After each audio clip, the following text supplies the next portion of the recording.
Chapter 435. Go to watch net.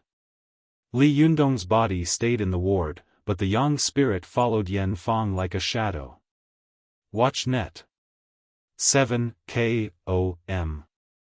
At this time, he had already cultivated to the top realm of the yang spirit. The body of the yang spirit could change at will. As soon as he thought of it, the yang spirit transformed into an immovable wisdom king with 3 heads and 6 arms. His 6 arms kept pinching Mahamudra, like a moving fort, chasing after Yan Fang and bombarding her. At first, Yan Fang threw out a few talismans and summoned the heavenly soldiers and heavenly generals in an attempt to stop Li Yundong. But as soon as she summoned these heavenly soldiers and heavenly generals, Li Yundong immediately slapped them with a fierce Mahamudra. It was like Mount Tai pressing down, immediately smashing these heavenly soldiers and heavenly generals. When Yan Fang saw that these heavenly soldiers and heavenly generals had been smashed into pieces, she couldn't help but be shocked. She paused for a moment and saw Li Yunyang's Samadhi Vajrasil coming toward her. Yan Fang subconsciously dodged, and the astral wind of the Mahamudra brushed past her back. Although Yan Fang was a yang spirit body, she still felt as if her back had been whipped by a steel whip. It was a burning pain. This was merely a graze from the astral wind, and it was already so painful. What would happen if this giant palm were to hit his body? If Yan Fang had a magical item in her hand, she could still fight with Li Yundong. But at this time, she was empty-handed and had run out of talismans. How could she resist Li Yundong's extremely powerful yang spirit true body? Yan Fang's heart was pounding with fear. She didn't dare to stay any longer. As she fled frantically, she shouted, "Li Yundong, you little B*****, don't you want to know where Ao Wushuang is?" Li Yundong sneered and said, "As long as I catch you, I have plenty of ways to make you talk." Yan Fang was furious. She gritted her teeth and said, "You will regret it, Li Yundong. You will definitely regret it." Li Yunyang didn't answer. He just stared at Yan Fang like lightning.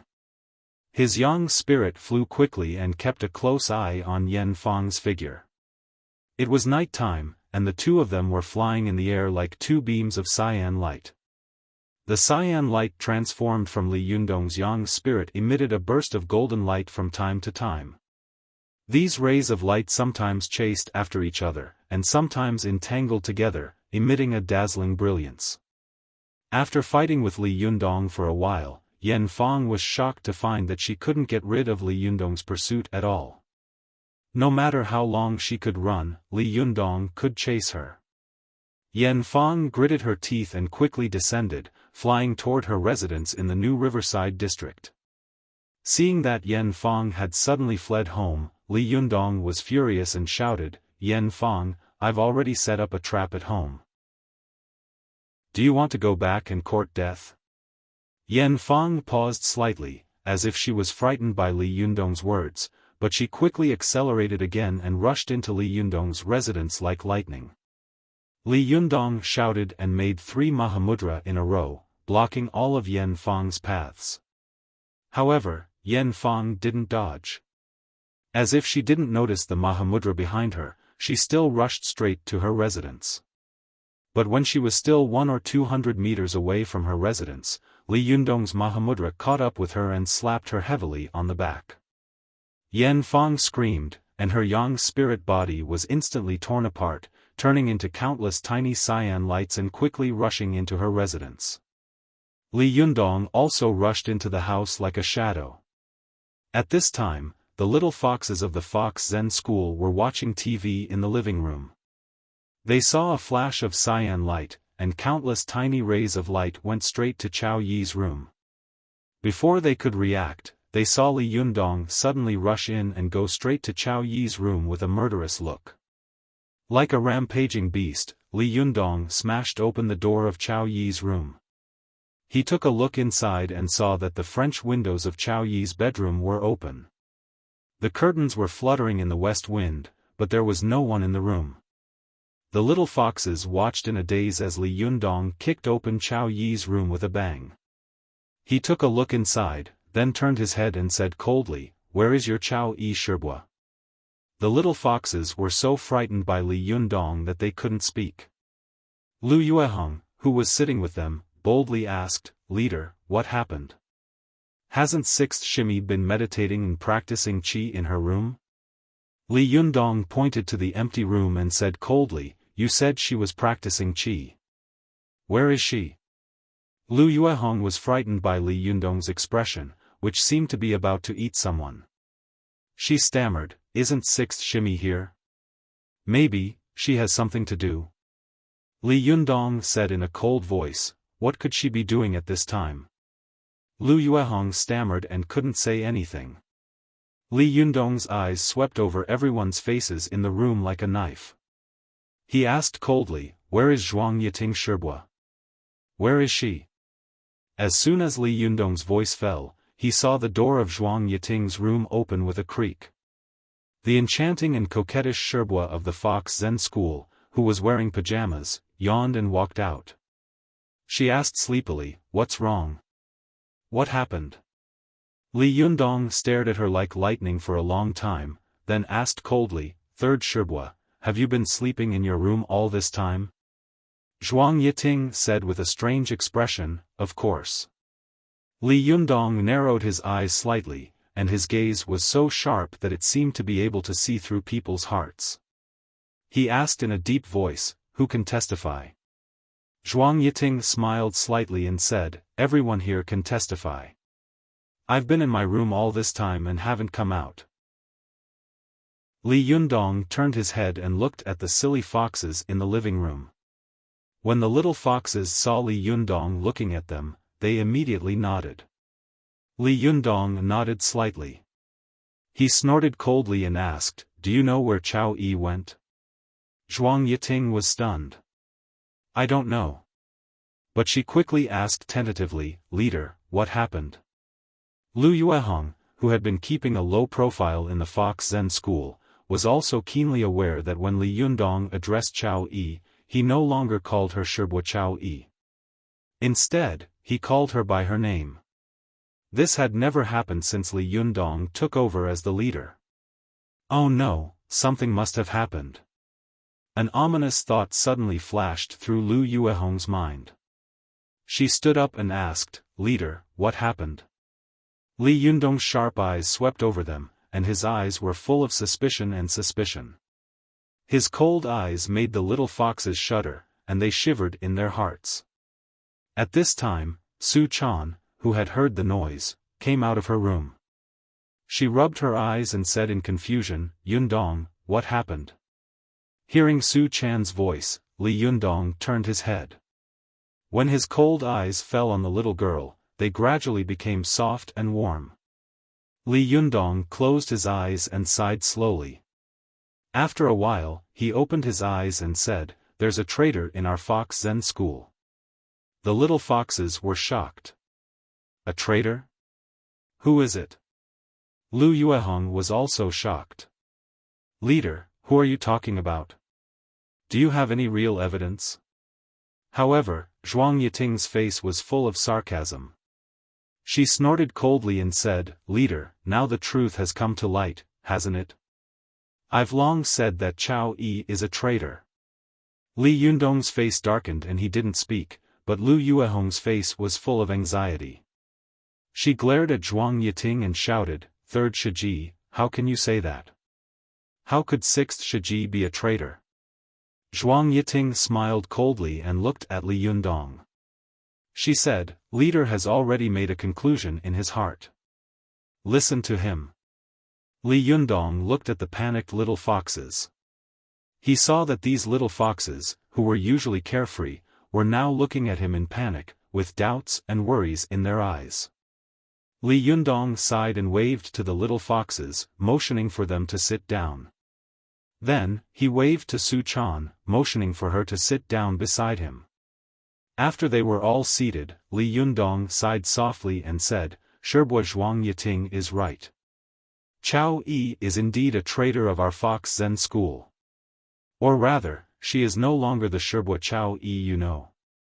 She is just a traitor with Chao Yi's physical body, but the yang spirit of her soul is someone else's. Lu Yuehong's body swayed slightly, and her face suddenly turned pale. She had grown up with Chao Yi. Although they were not sisters, they were as close as sisters. At this time, hearing Li Yundong's words, it was like a shocking lightning strike. She said in a trembling voice, "Leader, what did you say? Who is possessing sixth Shiji?" Li Yundong looked at her sympathetically. "It's Yan Fang." The crowd suddenly burst into an uproar. The little foxes were so shocked that they all stood up, their hair standing on end. They couldn't believe Li Yundong's words, but the facts were right in front of them, so they had to believe it. The little foxes clearly remembered that it was Yan Fang who had killed their powerful little Shibwa Yi Yu in Mount Tianlong. It was also Yan Fang who had planned the plan to destroy the Fox Zen school. If it hadn't been for Li Yundong's sudden appearance, the Fox Zen school would have been wiped out by all the major sects. To them, Yan Fang was not only the name of a mortal enemy, but also a nightmarish name. None of them had expected that Mo Ashi, the Shiji they respected the most in the Fox Zen school, was actually Yan Fang. And now, Chao Yi, who had been with them day and night, was actually Yan Fang again. This was really terrifying. But what was even more terrifying was that Yan Fang had escaped again. For a moment, the little foxes all thought, since Yan Fang can attach herself to Chao Yi Shibwa, then she can definitely attach herself to me, and in the future, she can also attach herself to other Shiji in Shimi. In an instant, the little foxes looked at each other with suspicion and vigilance, as if the most familiar person around them would become the terrible Yan Fang in the next second. Seeing that the little foxes were all suspicious and wary, Li Yundong frowned secretly and said, "You don't have to worry. Yan Fang's yang spirit has been seriously injured by me. Even if she escapes, she won't be able to come out and do evil for a while. If she still wants to live, she will definitely recuperate for a period of time." Li Yundong pondered for a while and said, "Moreover, the reason why Yan Fang was able to possess Chao Yi is probably because Chao Yi was once alone in Mount Tianlong, which gave Yan Fang the opportunity to take advantage of her. From today on, none of you can be alone. In this way, Yan Fang will definitely not dare to act rashly." Only then did the little foxes feel a little relieved, but they all frowned and looked worried. Some of them couldn't help but choke up and say, "Chao Yi Shibwa was fine. How could she have become that evil Yan Fang?" As soon as someone cried, the others couldn't help but follow suit. Immediately, someone whimpered and echoed, "Leader, you have to avenge Chao Yi Shibwa." Lu Yuehong also burst into tears. She knelt down in front of Li Yundong and said tearfully, "Leader, I know that you are powerful. You will definitely be able to find Yan Fang and avenge 6th Shimi." Li Yundong sighed and reached out to help her up. "You don't have to do this. As the leader of the sect, I also have a lot of responsibility for what happened in the sect. You don't have to say anything about this matter. I will definitely give you an explanation. From today on, I, Li Yundong, will chase Yan Fang to the end." Zhuang Yiting gritted her teeth and said hatefully, "Leader, if there's anything you need, just tell me." Li Yunyang nodded at her and sighed softly. "You all go to rest. The tea house will open as usual tomorrow. No matter what, this thorn in our flesh has finally been pulled out. We can live a stable and leisurely life for a while." After hearing Li Yundong's words, the little foxes wiped their tears and went to their rooms. Lu Yuehong and Zhuang Yiting also said goodbye and went into their rooms. Seeing that everyone around had left, Su Chan's face was full of sadness. With tears in her eyes, she whispered, "Yundong, Yan Fang ran away again. I'm afraid she won't show up again this time. Will we not be able to find my master's whereabouts?" Li Yundong gently stroked her black hair and said softly, "No, I'm sure that Yan Fong will definitely appear at the Taoist assembly. Although her yang spirit comes and goes very quickly, I have already found a way to deal with her. Su Chan raised her head and looked at Li Yundong with tears in her big black eyes. She choked with doubt and said doubtfully, "Are you serious?" Li Yundong smiled and said, "Of course. Zhenren doesn't lie." The little girl wiped her tears and said with a smile, "Then I believe you." Li Yundong stroked the little girl's long hair lovingly with one hand and put the other hand behind his back. He looked meaningfully at the endless night outside the window sill and said slowly, "Chaner, just watch. It will definitely be a very lively Taoist assembly. Sorry, I just got home. There's still one more night to go." Vote for recommendation. Previous page. Return to table of contents. Next page. Error report. If you like it, please click here to add Keeping a Vixen at Home to your bookshelf so that you can read the latest chapters and updates in the future. If you have any suggestions or comments on Keeping a Vixen at Home, please click here to express your views. Chapter 436. Go to Watch Net. When Zi Yuan returned to her residence, Li Yundong had already been waiting in the living room for a long time. Go to Watch Net. The young and handsome leader was sitting on the sofa in the living room like a statue, quietly thinking about something. When Zi Yuan saw Li Yundong, she immediately asked, "How is it? Have you found second Sherbua?" Li Yundong raised his eyes, looked at her, and said, "I found her. It's Chao Yi." Zi Yuan was slightly shocked. "It's really her? Where is she?" Li Yundong sighed softly and frowned. "She ran away." Zi Yuan was shocked. "She ran away again? This is not good." Li Yundong looked worried. He pondered for a while and said, "The only thing I'm glad about now is that before Yan Fong escaped, I used Mahamudra to seriously injure her yang spirit body. Although she has escaped now, she can't do evil for a while." Zi Yuan couldn't help asking, "Then have you figured out why second Sherbua has to kill Chao Kefi?" Li Yundong shook his head and said, "The only thing I can be sure of is that Yan Fong will definitely show up again. What we need to do now is to think of a way to capture the yang spirit of a cultivator. Otherwise, the next time she shows up, it will be useless if we can't catch her yang spirit." Zi Yuan frowned. She looked around and winked at Li Yundong. Li Yundong understood. The two of them went to the open space on the roof. After making sure that there was no one around, Zi Yuan said softly, "You should know Zhang Buduan, one of the 5 ancestors of Taoism in the south." Li Yundong nodded. "I know. You mentioned him before. He is the great master of the South sect of Jindan sect, who advocates dual cultivation of life and death. He is also the founder of the Xiang sect of Taoism."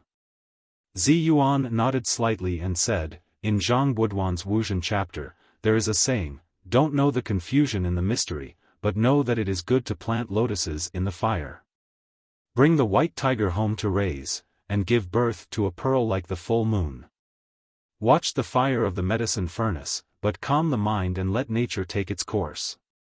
When the group of Yin is peeled, the elixir matures, and jumps out of the cage and lives for 10,000 years. You can be considered an expert in the cultivation world now. You should know what this cultivation poem means, right?" Li Yundong was a little puzzled as to why Zi Yuan had suddenly started talking about cultivation poems from a place that was thousands of miles away from the topic, but he still replied, "I know. The first 2 sentences of this poem refer to the kung fu of cultivators in the foundation establishment phase.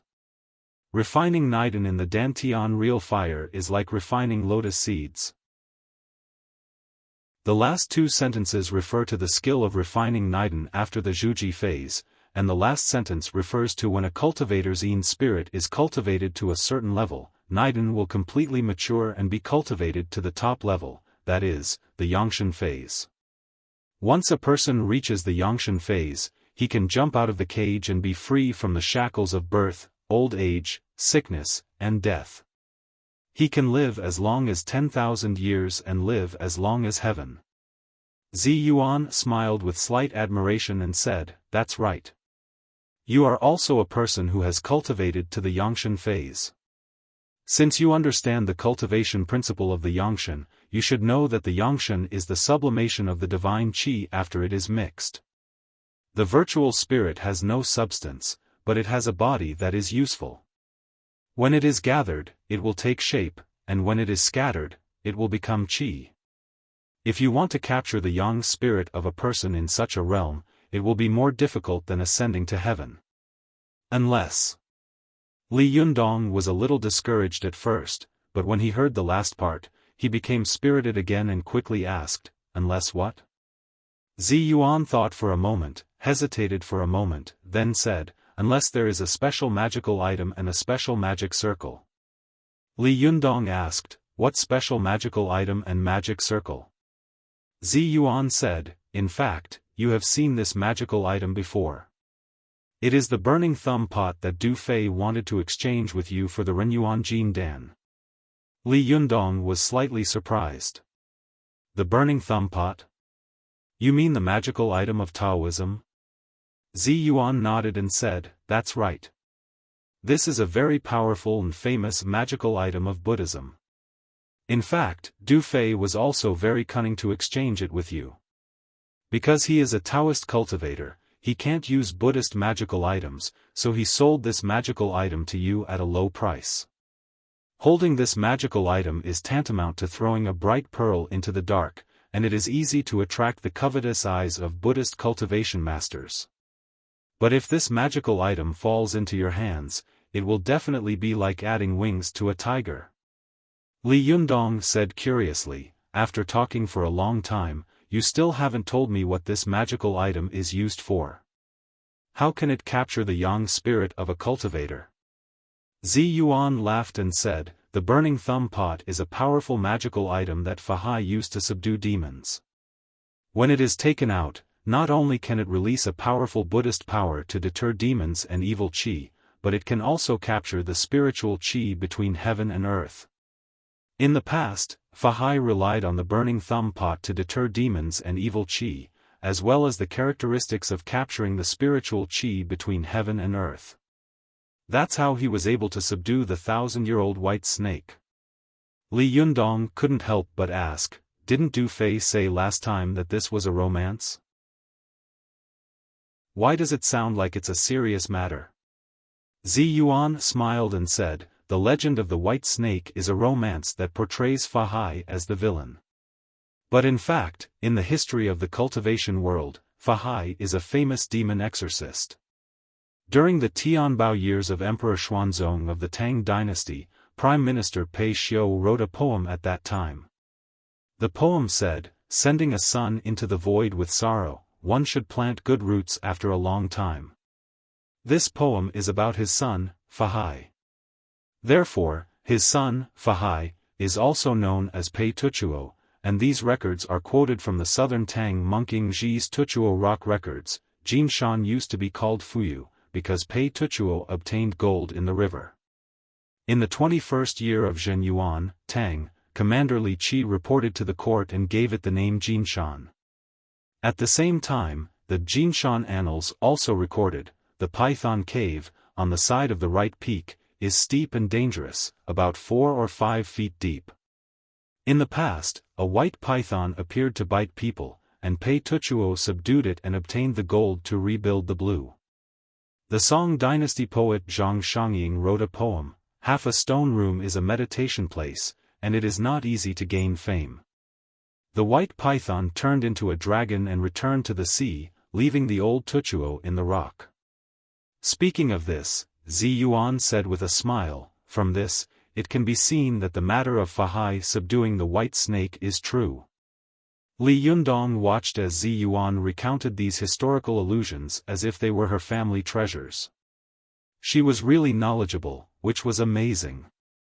He secretly sighed at Zi Yuan's erudition and said, "I see. The yang spirit is a spirit body, and its spiritual qi is extremely powerful.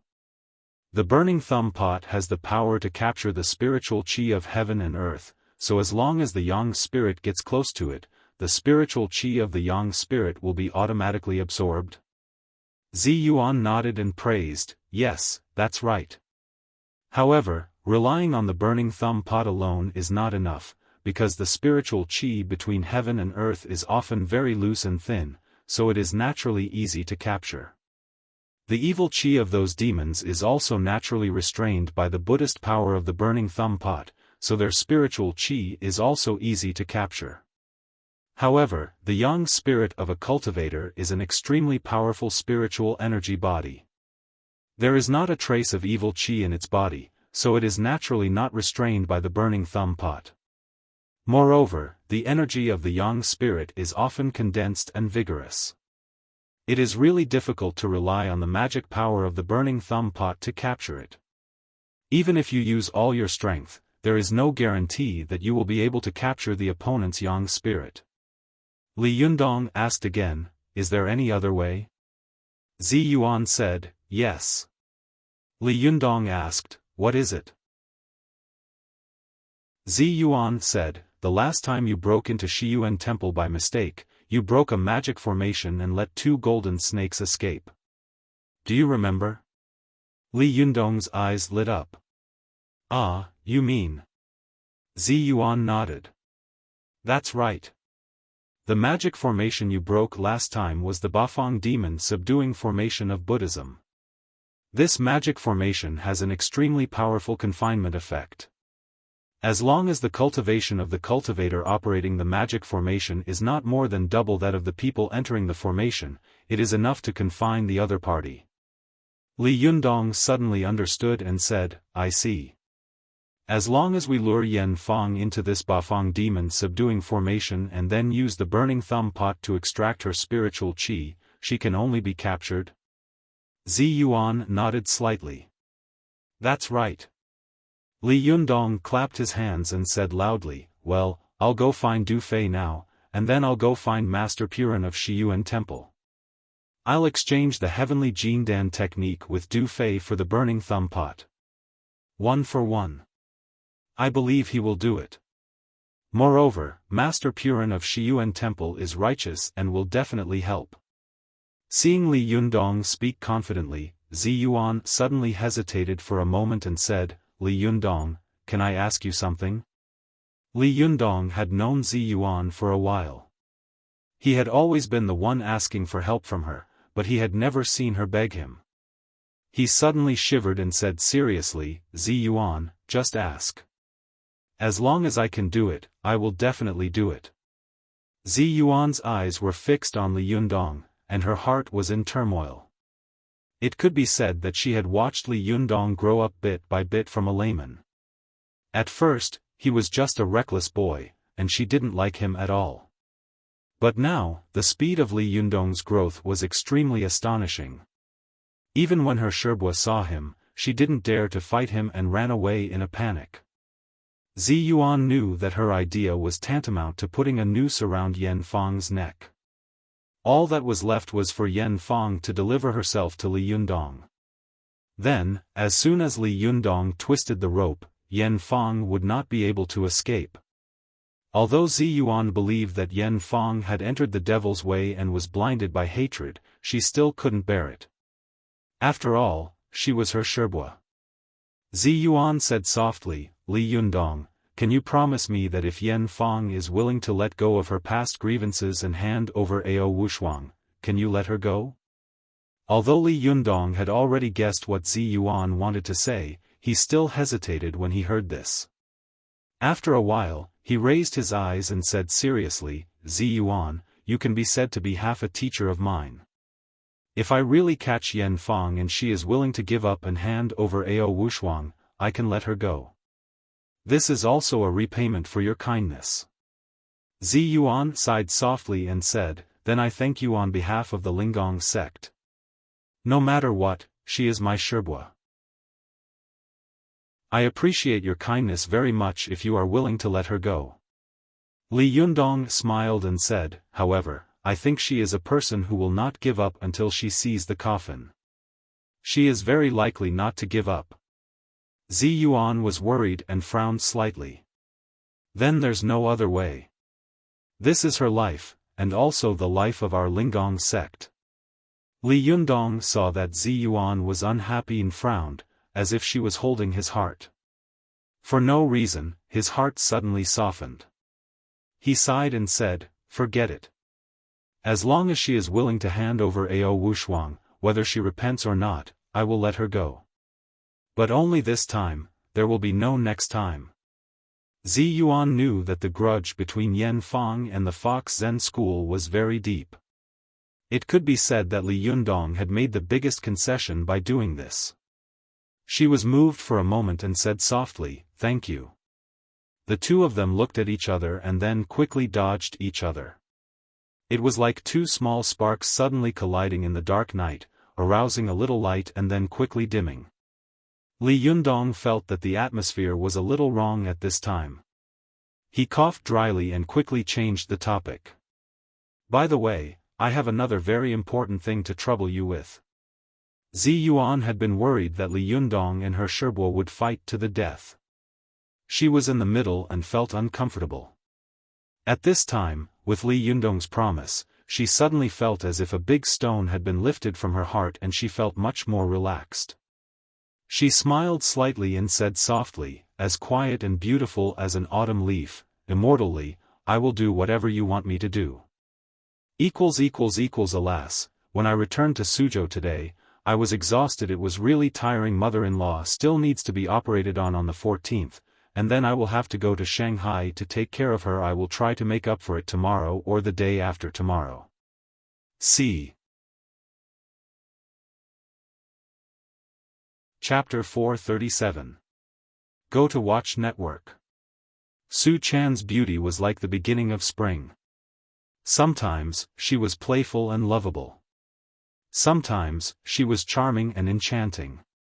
Sometimes, she exuded a charm that seeped into one's bones like the endless spring rain. Sometimes, she was innocent and naive. She was like the dappled sunlight in the shallow shade of the forest, brilliant and delightful. Zhou Qin's beauty was like winter and summer. When it was bitingly cold, it was like the coldest winter. 1,000 miles of ice, without a trace of vitality. Where it was silent and heartless, there was a sad and resolute beauty. But when she was in love, she seemed to be burning hot, wishing she could burn herself to ignite the other party and warm the other party. The beauty of Zi Yuan was like the quiet autumn. When she was serious, it was as if autumn was near in the sky, and the moon was clear on the earth. Her whole body exuded a kind of otherworldly elegance. But when she smiled lightly, it was like osmanthus in 3 autumn, and lotus blossoms in 10 miles, which made people feel relaxed and dazzled. It was not the first time that Li Yundong had seen Zi Yuan smile at him, but this time, Zi Yuan's smile made his heart beat faster. At this moment, for no reason, a poem appeared in Li Yundong's mind, sparse shadows slanting across the clear water, faint fragrance floating in the moonlight at dusk. At this time, although there were no sparse shadows of the trees, and there was no shallow gurgling of the small bridge, on the rooftop, under the moonlight, there was a faint fragrance that made people's hearts beat faster. It was as if the moonlight in the sky was much softer and more beautiful.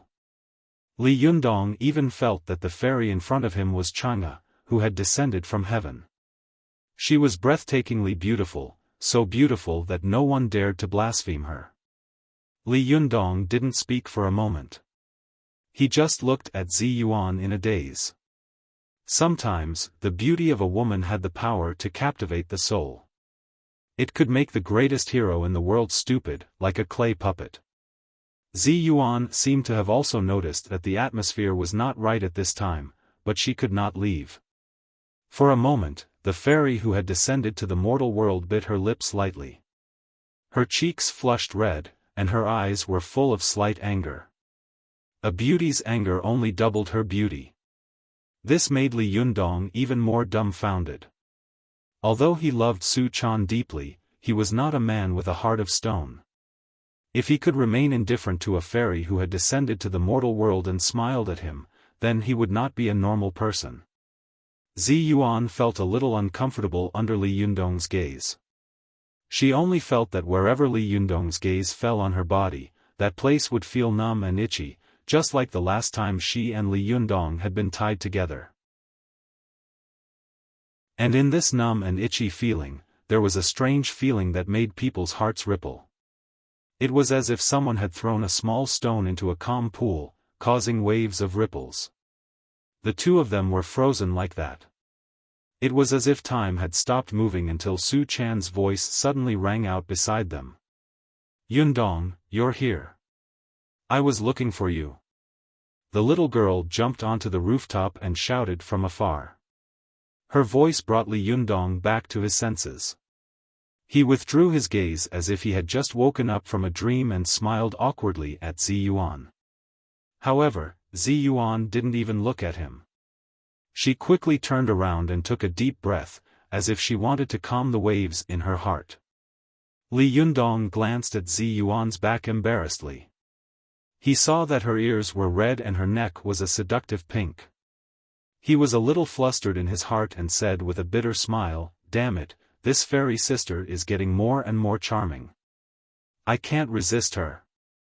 Li Yundong turned around, coughed dryly, and said to Su Chan, "Girl, it's so late. What do you want to do?" Only then did Su Chan realize that Zi Yuan was also not far away from Li Yundong. She blinked her eyes curiously and asked, "Sister Zi Yuan is also here. Do you have something to say? Shall I leave for a while?"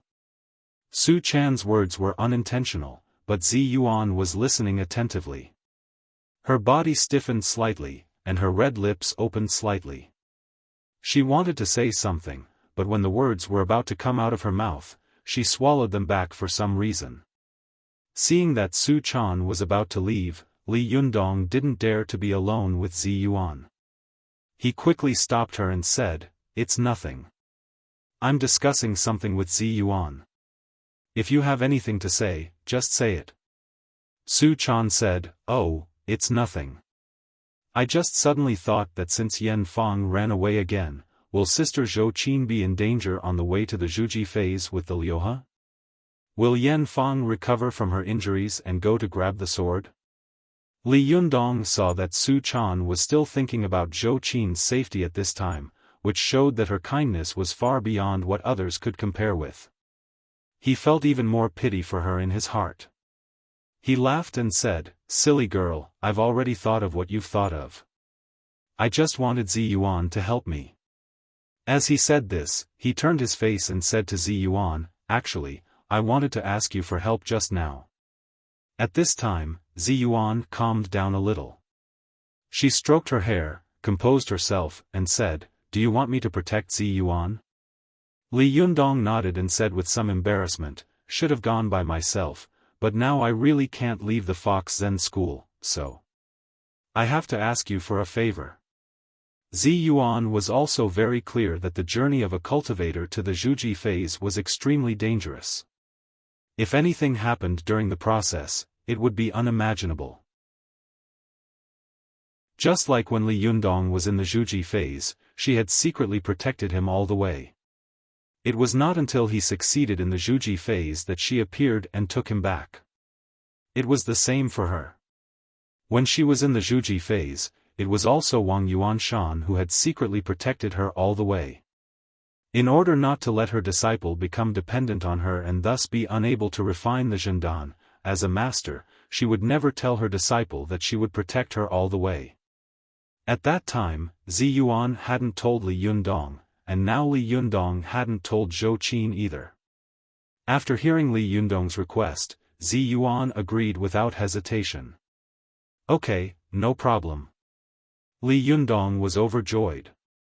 "Thank you so much. The journey to the Zhuji phase is long. Please take care of Zhou Qin along the way." Su Chan also smiled happily, but she suddenly said with some worry, "But Sister Zhou Qin has been walking for a day. How do we know which way she is going? Will we not be able to find her?" Zi Yuan smiled and said, "That won't happen. I told Hongling to follow Zhou Qin secretly. She will leave a mark for me along the way. Even if Yan Fang comes again, with her and the help of the Liuhe, Yan Fang, who has no powerful magical weapon, won't be able to do anything. Li Yundong looked at Zi Yuan with admiration and said, I was wondering why I hadn't seen Hongling for a day. It turns out that you had already arranged it? Even if I hadn't asked you, you would have helped me, wouldn't you? Zi Yuan smiled slightly and didn't answer Li Yundong's question. She changed the topic and said, Li Yundong, you don't have to worry about Zhou Qin. I'll leave the family and the shop to you these days. I'll set off later. You don't have to worry about Zhou Qin. Li Yundong smiled and nodded at Zi Yuan. Then, watching her leave, he turned his face and said to Su Chan, by the way, Chaner, I also have something to trouble you with. Su Chan was afraid that Li Yundong would leave her and dislike her. As soon as she heard Li Yundong's words, she immediately beamed with joy. She took Li Yundong's arm and said with a smile, Okay, Chaner is not afraid of trouble. What can I do for you? Seeing the little girl's angry and happy appearance, Li Yundong's heart ached for her, but he was still a little worried and said, But you have to promise me first. You can't be a hindrance. Otherwise, I won't be able to go out at ease. Su Chan suddenly became nervous. She grabbed Li Yundong's hand tightly and said, Sir, are you going out? Aren't you going to take a girl with you? Li Yundong chuckled. He stroked the little girl's hair with his hand and said softly, Silly girl, I'm going out to do something. Just now, I was discussing with Zi Yuan how to catch Yan Fang's yang spirit. When dawn comes, I have to find a powerful magical weapon that can catch Yan Fang, and then I have to go to Shiyuan Temple and ask Master Purin for help. Su Chan looked at Li Yundong with some disappointment. She begged unwillingly, that girl can also go with you. Don't leave her alone at home. You can ask someone else to help. Li Yundong smiled and said, Silly girl, now in the Fox Zen school, the only person I can trust is you. Now that Zi Yuan and Ruan Hongling have gone out, and Zhou Qin has also gone out to build the Zhuji phase, I will go out again. Although there are 2 Sherbua left in the Fox Zen school, I always feel that they are unreliable, and the remaining little foxes are all useless. I really have no one to trust. If I don't look for you, who else can I look for? Su Chan was unhappy when she heard this. She pouted and muttered in a low voice, It turns out that it's because there is no general in Sichuan who can be the vanguard? You still don't like me. If there were others, you would have looked for them, right? Li Yundong didn't know whether to laugh or cry. He pretended to be angry, pinched the tip of the little girl's nose, and shouted in a low voice, Be obedient. Do you still want your master to come back or not? Besides, haven't you always been clamoring to be the proprietress? Now that I've handed over the Desanxian store to you and let you manage it, you've become famous, haven't you? When Su Chan heard this, she was so happy that her eyes curved into crescents. You want me to be the proprietress? Who's the boss? Li Yundong laughed and scolded her, deliberately provoking her, You already know the answer. Are you going to be the proprietress or not? If not, I'll let someone else do it. Su Chan quickly grabbed Li Yundong's arm and said with a smile, I didn't know you wanted me to do this. Of course. You're so annoying. You promised me, so you can't go back on your word. I can only be the proprietress. No one else can. Li Yundong shook his head with a smile and said, You little girl. Hey, I'm telling you, I don't need you to make money. You just need to watch over the store for me. Even if you don't make a single cent, it's fine as long as you don't cause any trouble. Su Chan said angrily, You're so annoying. Am I so useless? Li Yundong said seriously with a straight face, Of course, it's useful. It's just that my little girl's talent is not in this aspect. Su Chan asked curiously, Then what's my talent? Li Yundong burst into laughter. Your talent lies in causing trouble and causing trouble. Su Chan was so angry that she shouted, "You're so annoying. How dare you laugh at me? You really don't like me." As she said this, the little girl threw herself on Li Yundong's back, scratching and biting. Li Yundong laughed and carried the little girl on his back. At the same time, he was afraid that she would fall off, so he held the little girl's round breasts and said with a smile, "Okay, okay. Anyway, don't make trouble, or I won't be at ease when I go out." Su Chan played with Li Yundong for a while, then said angrily, "Humph, I want to make some achievements to show you." Li Yundong was shocked. He looked back at Su Chan and saw that the little girl's face was serious. It didn't seem like she was joking. He quickly put on a straight face and said, "Hey, I'm serious. You have to promise me first that even if you don't open the store, don't cause trouble." Su Chan was so angry that she made threatening gestures. "Do I look like such a troublemaker?" Li Yundong nodded seriously. "You don't look like it. You're a big trouble." Su Chan suddenly burst into tears. "You dislike me, you already dislike me." Li Yundong felt a headache coming on. He quickly coaxed, "Well, I won't dislike you. You just have to be obedient and don't cause any trouble, okay? I'm begging you." Tears streamed down Su Chan's cheeks as she said pitifully, "I never wanted to cause you any trouble." Li Yundong smiled and said, Yes, my little girl is the best. Why would she want to cause trouble for me? You were just being careless. I say, little girl, can you be more careful this time? Even if we don't make money, don't cause trouble. We can't let anything happen to you now." Su Chan wiped away the tears on her face with her hands. She lowered her head and said in a muffled voice, "I know." Hearing her words, Li Yundong felt a little relieved, but he didn't see that the little girl was lowering her head at this time. Her eyes were rolling around, and her face was full of dissatisfaction. Her eyes seemed to be saying, "Humph, you look down on me, but I want to make money to show you." The update is late. Sorry, there will be another update later. See. Chapter 438. Go to Watch Network. Early the next morning, Li Yundong was ready to go out early. The little foxes also got up early. Zi Yuan had already set off to protect Zhou Qin, so she didn't see Li Yundong off. Go to the Watch Net. After the storm last night, the little foxes, who were usually laughing and joking, had become a lot quieter. Their sect had changed a lot, and they had all become a little listless. Li Yundong saw this and sighed in his heart.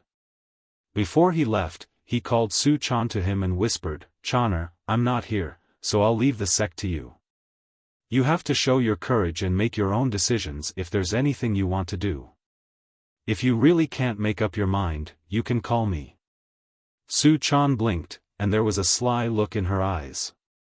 Li Yundong looked at the little girl's eyes and suddenly felt a little uneasy. He reminded her again, "You have to take good care of the shop. Don't make any trouble. We don't need to make money. We don't need that money. Do you understand?" Su Chan giggled and pushed Li Yundong out. She urged, "You're so annoying." "I know. Go. I promise to take good care of the shop." Li Yundong was pushed out by Su Chan with both hands. He kept turning his head to look at Su Chan and said with a strange expression, "Hey, you promised me that you wouldn't cause any trouble." Su Chan said unhappily, "Of course I won't cause any trouble. Do you look down on me? Do you really dislike this chick?" Seeing that Su Chan was raising the issue, Li Yundong could only smile bitterly and say, "Forget it. Even if you really cause trouble, I'll accept my fate. I just hope that you cause less trouble." Su Chan was overjoyed and said with a smile, "That's right. That's my good master. Humph, I don't believe that I can't take care of a small Desanxian. Seeing that Su Chan was about to show off, Li Yundong was shocked and couldn't help but shout in a low voice, "Hey, are you still angry? Do you think that you want to confuse the world when I give you the Xiaofan sword?" Su Chan made a face at Li Yundong. "You're so annoying. I just want to do something serious. You're afraid of this and that. You don't support me at all." When Li Yundong heard this, he thought to himself, it really makes sense. Although the little girl was a little mischievous, her starting point for everything she did was good.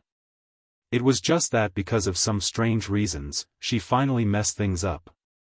Sooner or later, she would learn to take over this tea house. What was wrong with letting her try it out now? If anything happens, I'll just treat it as a tuition fee. Besides, if you love someone, you should support her and let her do what she wants to do. It's not like it's some evil thing that goes against your conscience. Even if he caused trouble, could it be more difficult to deal with than the matter of him killing young Master He? In the past, he was poor and a penniless brat. At that time, he had already dealt with the troubles. Could it be that now that he was a sect leader, he still couldn't deal with these troubles? Thinking of this, Li Yundong simply made up his mind. He rubbed the little girl's hair and said, "Little girl, what you said makes sense. It was your master who thought wrongly. What do you want to do? Just do it. I fully support you. If it doesn't work, I'll just pretend that I never opened this Desanxian tea house." At first, Su Chan was still smiling and moved. When she heard the last sentence, her face suddenly fell. She used both hands to drive away Li Yundong's hands that were rubbing her hair. She covered her messy hair with her hands and stamped her feet coquettishly. "After talking for a long time, you still don't believe that I can make money?" Li Yundong laughed and said, Even if you sell yourself, you might still have to count the money for others. Forget it, forget it. You can do whatever you want. Anyway, our background is strong enough now. We don't have to worry about other cultivation sects making trouble. Even if you make Desanxian collapse, I have a way to make it rise again. Su Chan was so angry in her heart. She gritted her teeth and thought to herself, "Damn it, Yundong still looks down on me. He doesn't believe that I can make money. I just want to make money for him." Humph. Li Yundong laughed for a while. He waved his hand at Su Chan and said, "Well, don't look so serious. I'm going out." Su Chan's mind was full of making money, and then making Li Yundong look at her in a new light. There was no pain of parting or lovesickness. She lowered her head and rolled her eyes. She was just waiting for Li Yundong to leave, so that she could show off her skills. Li Yundong didn't see Su Chan's expression. He just vaguely felt that something was wrong, but he couldn't tell what was wrong. Moreover, he had made up his mind to prepare for the worst. There can't be anything worse than the collapse of Desanxian, can there? Li Yundong gave a few more instructions to the two Sherbas and the other little foxes of the Fox Zen school, then he went out to look for Du Fei.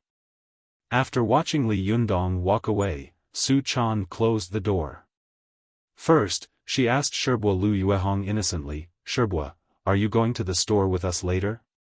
Lu Yuehong was still immersed in grief. She shook her head and said, "Chaner, my heart is in a mess.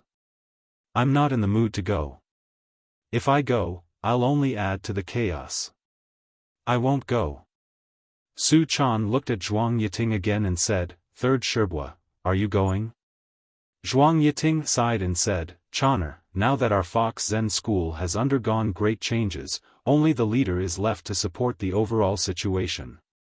Although the sect leader is wise and powerful, and has a high cultivation level, he can't do anything alone. Every time something happens, I can't help him, and I feel very bad about it. I think I'd better stay at home and cultivate. Even if I can't help, I won't be a burden to everyone in the future." Su Chan blinked her eyes and watched the two sherbas return to their rooms.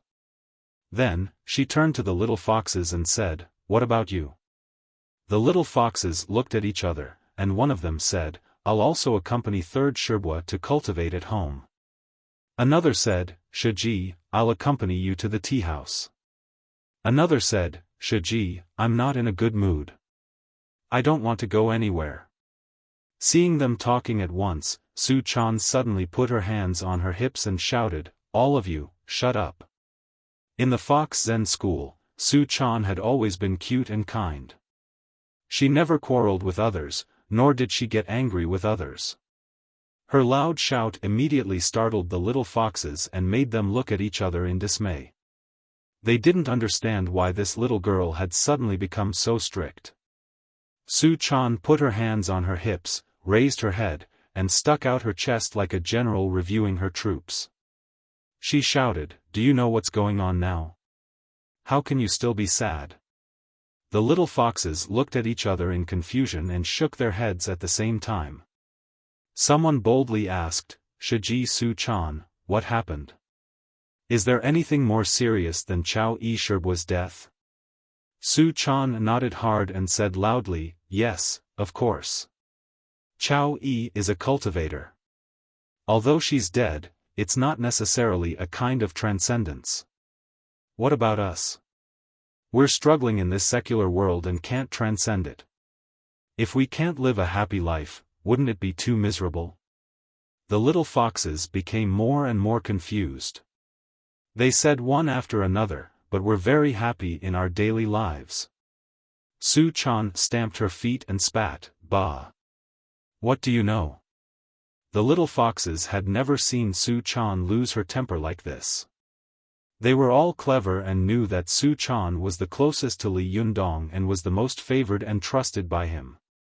She must have known some inside information that they didn't know. Thinking of this, they gathered around her and asked, "What happened?" "That's right, Shiji Chan, tell us. Shiji Su Chan, tell us quickly." Su Chan snorted and fanned the flames, saying, "Do you know that the leader has begun to dislike us now?" When the little foxes heard this, there was an uproar. It can't be, the sect leader treats us very well." "That's right. Since when did the sect leader despise us?" Su Chan put her hands on her hips and said bewitchingly, "Just now, leader said that we only know how to make trouble. He said that we can't earn a penny and that we're all losers." As soon as he said this, the little foxes looked at each other in dismay. They remembered that they had indeed caused a lot of trouble for Li Yundong in the Fox Zen school. Suddenly, they all felt uneasy and uneasy. Does the leader really dislike us? Seeing that her bewitchment had worked, Su Chan immediately struck while the iron was hot and said, "Now that leader has left, he has handed over Desangxian to us. This should have been a good thing, but do you know what he said before he left?" The little foxes pricked up their ears and asked, "What did leader say?" Su Chan said indignantly, "He said that he would hand over Desangxian to us and that he would pretend that it had never been opened. If it was destroyed by us, he could just open another one. Tell me, how much does leader look down on us? How much does he dislike us?" Su Chan's previous words were all made up out of nothing, but only this sentence came from the bottom of her heart. It was reasonable and well-founded, so when she said it, she seemed to be particularly righteous and credible. The little foxes were filled with resentment when they heard this. They stamped their feet and said angrily, "Leader has gone too far. Are we so useless?" Su Chan snorted and said, "That's too much. There are even worse things to say." At this time, the little foxes were already angry, and they all shouted, "What else? Say it, say it." Su Chan said loudly, "I asked him, do we look like troublemakers?" Yundong said, "No, you are a group of big trouble." This time, it was a big uproar. The little foxes jumped up one by one, their faces full of anger. As the saying goes, a man lives with a face, and a tree lives with a layer of skin. The little foxes also needed face. His own sect leader actually looked down on him so much, how could he do that? No, they had to put on a good show for leader. Seeing that this group of little foxes had been teased by her, Su Chan waved her hand and imitated Li Yundong's usual imposing manner when he spoke. She said carelessly, now that Yundong is out, he thinks that we are useless and can only cause trouble. Do you think we should prove something to him? The little foxes were unprecedentedly unified. They said in unison, yes. We must prove to leader that we are not big trouble. Su Chan saw that she had provoked the little foxes with a few words, and they were no longer sad and mournful. She said proudly, let's go to Desanxian. Yundong said that we can't make money, so we will make money to show him. The little foxes said in unison, yes. Make money to show him. After that, Su Chan waved her hand, and the group of little foxes roared in agreement. They rushed to Desanxian tea house in a mighty and aggressive manner. The mistakes in chapter 437 have been corrected. Thank you for pointing them out. I've had a headache writing these days, so it's inevitable that there are some mistakes. Please forgive me. I will pay more attention in the future. These days, I've been a little messy. Please allow me to adjust myself. I will definitely return to my previous state. Thank you for your forgiveness. Today, I will update at 2 o'clock and 9 o'clock as usual.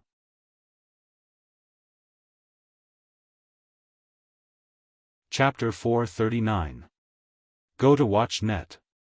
The little foxes rushed to the Desanxian tea house aggressively, but when they were ready to fight, they were suddenly stumped by a problem. It's easy to say that it's easy to make money, but how do you do it?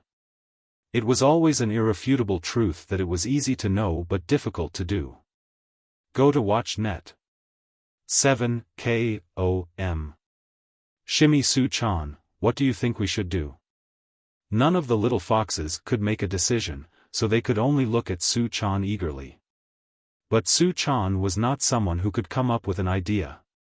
She had thought about it before, but when it really came down to it, she suddenly felt a little helpless. Su Chan looked at the empty tea house upstairs and downstairs. She thought blankly, when Yundong was here, there were no customers in this tea house. Now that it's our turn to run it, what can we do? After getting along with Li Yundong for a long time, Su Chan had subconsciously developed a strong dependence on him. She didn't have to worry about anything, and Li Yundong would naturally make the decisions. But when Li Yundong left, Su Chan suddenly felt a little at a loss. Although she wanted to prove something and had the ability to incite the little foxes to make trouble with her, she had no idea how to do it. Su Chan looked at the pairs of eyes staring at her. She didn't feel a little flustered, but now that things had come to this, she couldn't go back on her word. Su Chan was at a loss, so she thought about how Li Yundong had dealt with these things in the past. Soon, she had an idea and said seriously, this Desanxian tea house doesn't belong to me alone. We have to think of a way together. When the little foxes heard this, they looked at each other and said, Su Chan, you can make the decision. Su Chan didn't want to do it. She shook her head like a rattle drum and said, no, one person's wisdom is short, but everyone's wisdom is long. If we work together, we can always come up with a good idea. While she was talking, many guests had already gone in to drink tea in the tea house of Zhao, but their side was deserted. Su Chan pointed to the tea house of Zhao opposite Desanxian and said, when we opened, we greatly suppressed their limelight. Now we can't be weak. If they can have guests, why can't we? Let's all think about it. Why are the guests refusing to come in? One of the little foxes raised her hand and said weakly, didn't the sect leader say this before? Su Chan was stunned.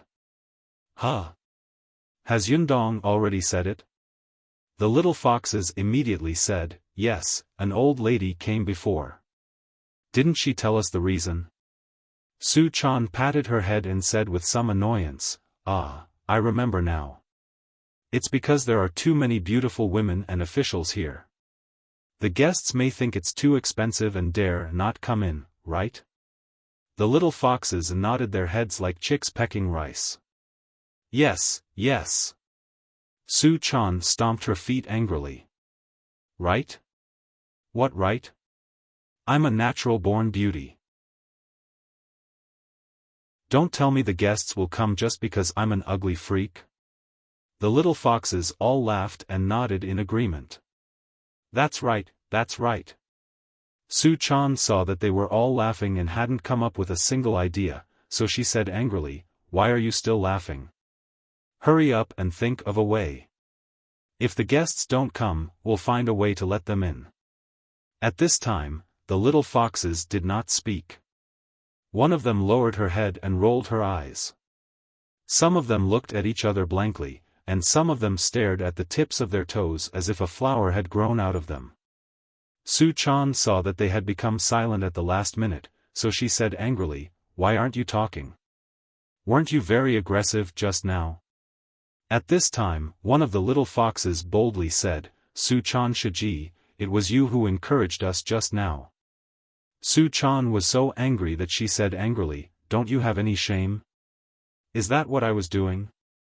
That's fanning, ahem, that's calling the hearts of the people." Seeing that none of the little foxes were willing to stand up for her when she asked them to come up with ideas, she made up her mind. She pointed at one of the little foxes and said, You think of a way." The little fox's name was Lingyu. She had a palm-shaped face, picturesque eyebrows, and vermilion lips. When she saw Su Chan pointing at her, she exclaimed in surprise, "Me? Me?" Su Chan nodded and said, "Yes, you. You think of a way." Lingyu glanced at the others and saw that these senior sisters and junior sisters, who usually called each other sisters, quickly moved their gazes away. Those who were close to her simply moved away quietly, as if saying that it was better for them to die than to die. Lingyu felt wronged in her heart. She muttered, "There are so many people, but why did you call me?" Su Chan saw her muttering, and she could hear what she was saying clearly, but she simply played dumb and asked, "What did you just say?" Lingyu smiled apologetically and said, "Su Chan Shiji, I really can't think of any good ideas." Su Chan said angrily, "Even if you can't think of one, you have to." Lingyu's face was full of indignation. "Why?" Su Chan also said angrily, "Because I'm the boss wife." This sentence immediately made Lingyu feel discouraged. It was really a case of having a higher position than others.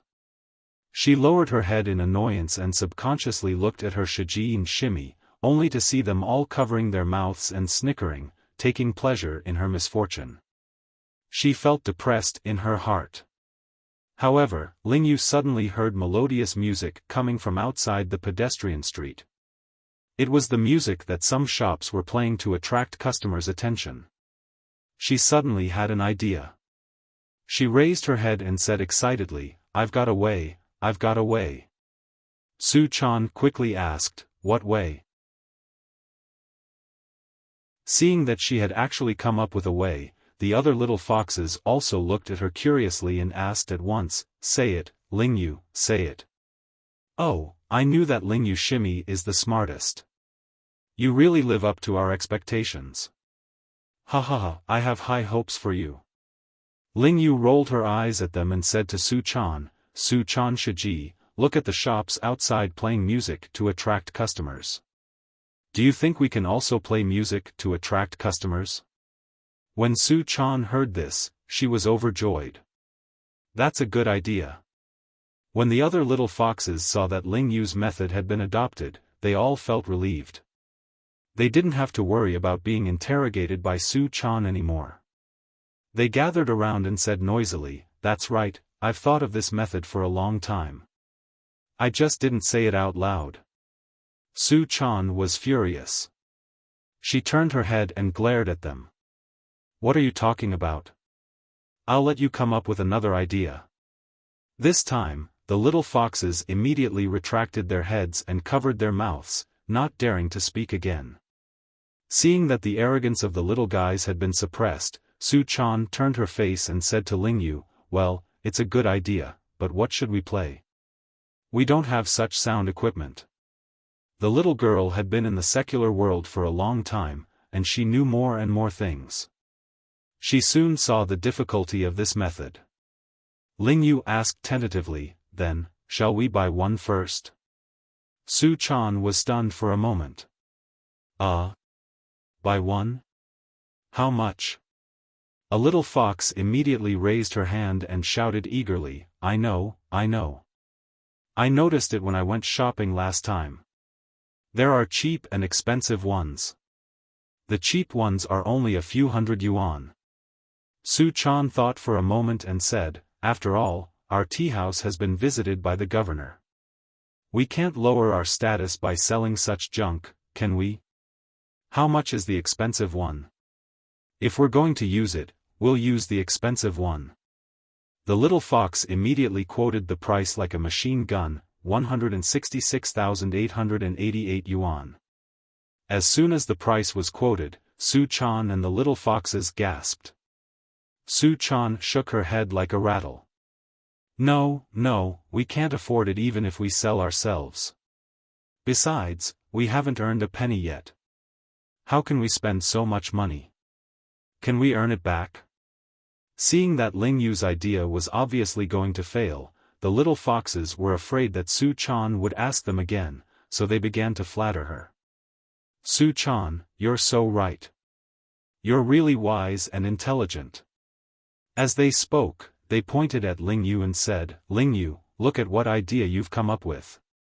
Ling Yu was so angry that she shouted, "Then come up with an idea."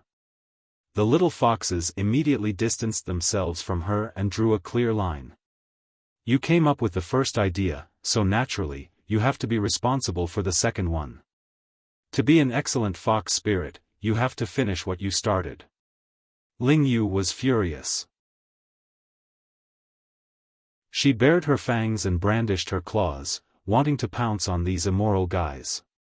Su Chan saw that they were about to fight among themselves before they even welcomed a single guest. She hurriedly comforted Ling Yu and said, "Ling Yu, your idea is good, but it's not feasible. Think of another feasible one." Ling Yu said angrily, "What can I do?"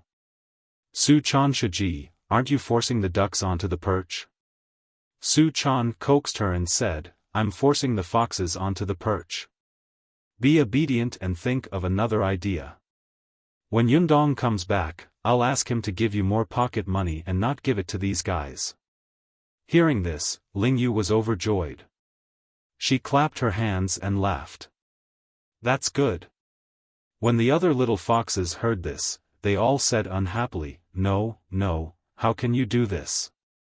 Su Chan put her hands on her hips and said angrily, "Then you should also think of a way." Since it was such a big matter as pocket money, the little foxes didn't dare to neglect it. They all tilted their heads and frowned, thinking hard. After a while, Ling Yu was the first to come up with a solution. She asked tentatively, "Su Chan Shiji, since we can't afford to buy a stereo or something, why don't we just sing by ourselves?" The little foxes' eyes lit up and they all shouted, Yes, I have the same idea." "Yes, don't we know how to sing by ourselves?" Yes, do it by ourselves." Leader said that if we do it by ourselves, we will have enough food and clothing. Su Chan was overjoyed and said, "Yes, that's a good idea. But what should we sing?" Ling Yu smiled and said, "What else can we sing? Of course, we can sing it. Anyway, we only know a few songs back and forth." Su Chan quickly asked, "Which ones do you know?" Without thinking, Ling Yu blurted out, "Second sister Wang misses her husband." Su Chan was instantly dumbfounded. She was dumbfounded and tongue-tied. She stammered, What? Wang, second sister Wang misses her husband?"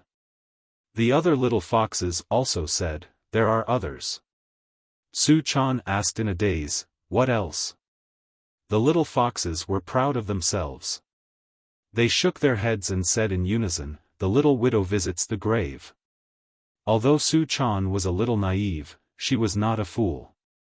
When she had returned to Mount Tianlong with Li Yundong last time, she had seen Li Yundong being shocked by the song sung by the Fox Zen school. He had almost gone crazy. Although she didn't know what was wrong with singing this song, she always felt that it was a little inappropriate to sing, Second Sister Wang misses her husband, and, the little widow visits the grave, in such a dignified and elegant tea-house. The little foxes didn't think so much. In their opinion, in this situation, they had to deal with Su Chan as soon as possible. As for their previous anger, they had long thrown it out of their minds. Li Yundong's contempt was far away, and they could slowly deal with it when the leader came back. But Su Chan was forcing them to come up with ideas, which was really killing them.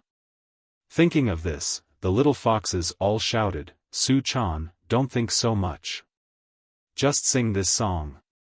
Su Chan's eyes went blank. She said in a low voice, "The tea house of Desangxian is singing Second Sister Wang misses her husband and the little widow visits the grave. This doesn't seem very good, does it?" The little foxes said in unison, "Good, very good. If you don't believe me, listen to us sing. I guarantee that there will be a lot of guests."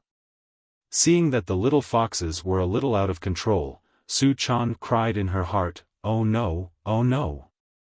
This is definitely not right. Something is definitely going to happen. Alas, I shouldn't have let them come up with ideas. I had thought that one person's wisdom was short, but everyone's wisdom was long. However, why did it look like one person's wisdom was long, but everyone's wisdom was short?"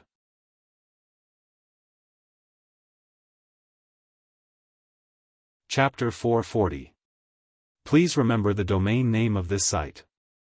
Or search on Baidu, Sanlian Literature website. Seeing that the little foxes were about to sing, "The Little Widow Goes to the Grave" and "Wang Erji Misses Her Husband," two very harmonious folk tunes, Su Chan suddenly felt a headache coming on. She secretly regretted it. "I can't mobilize the people at will. Now it's all over." Just when she was at her wit's end, she suddenly saw a fiery red Lamborghini rushing to the tea house. A beautiful woman in a black uniform and short skirt jumped out of the car. Before she entered the building, she shouted angrily, "Li Yundong, come out." Su Chan took a closer look and said curiously, "Hey, isn't this Chao Kefi, President Chao?" Su Chan quickly stopped the little foxes who were about to sing and greeted Chao Kefi as if she had seen her savior. "Oh, President Chao, why are you here? Come in, come in." Chao Kefi was surprised by Su Chan's enthusiasm. She was stunned for a moment and said casually, "Where's Li Yundong? Where is he? Hurry up and ask him to come out. This bastard has gone too far." Su Chan welcomed Chao Kefi into the tea house and sat down. She enthusiastically poured tea for her and asked, "President Chao, what did Yundong do to you?" Chao Kefi looked around the tea house, as if she was looking for Li Yundong's whereabouts.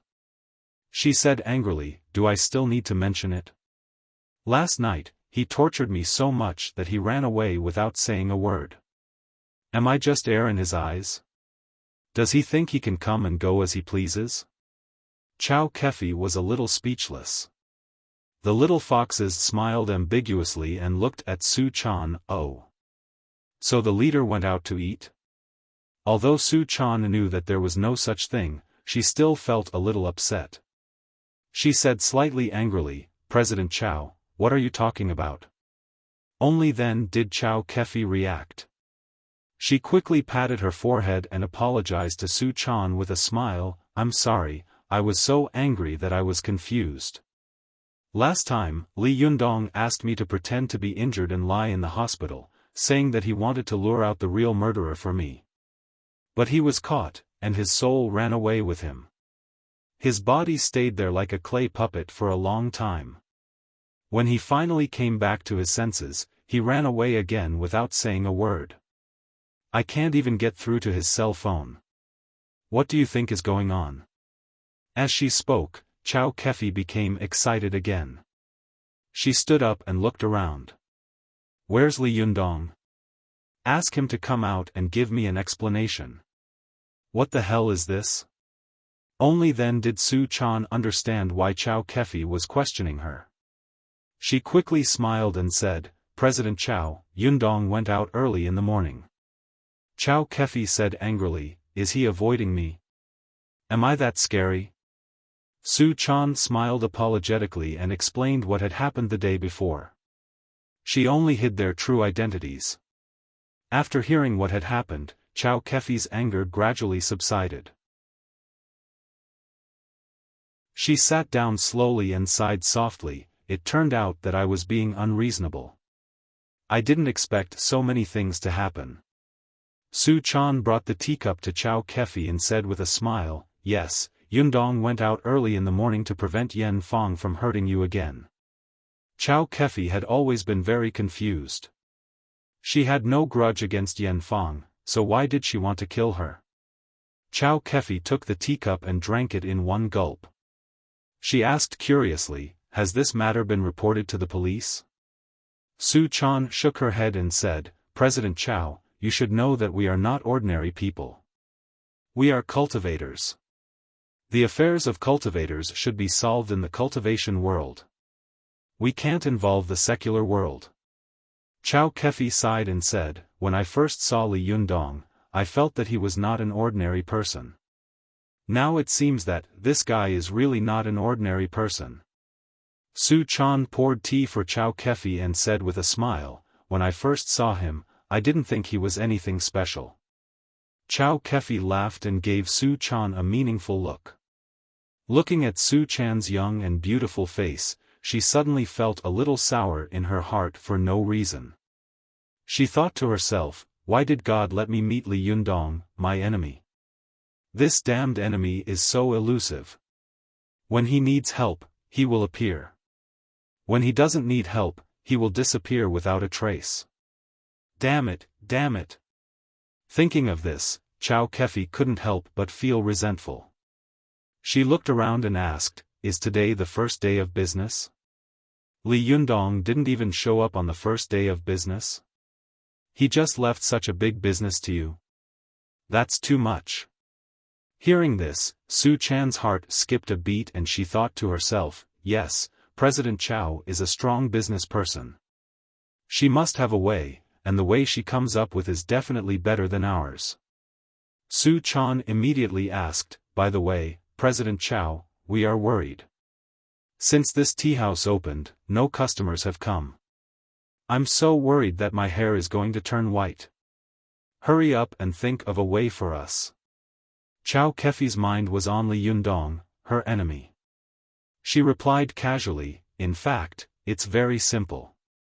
The hardware facilities of your tea house are good, but the software facilities are a little worse.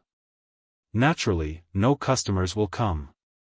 Su Chan blinked her eyes and asked, what software facilities? When the other little foxes saw that Su Chan had finally changed her target and wouldn't let them come up with any ideas, they immediately felt relieved. They gathered around and looked at Chow Kefi eagerly, waiting for her to come up with an idea. Chow Kefi acted as if she hadn't seen them and said casually, it's service.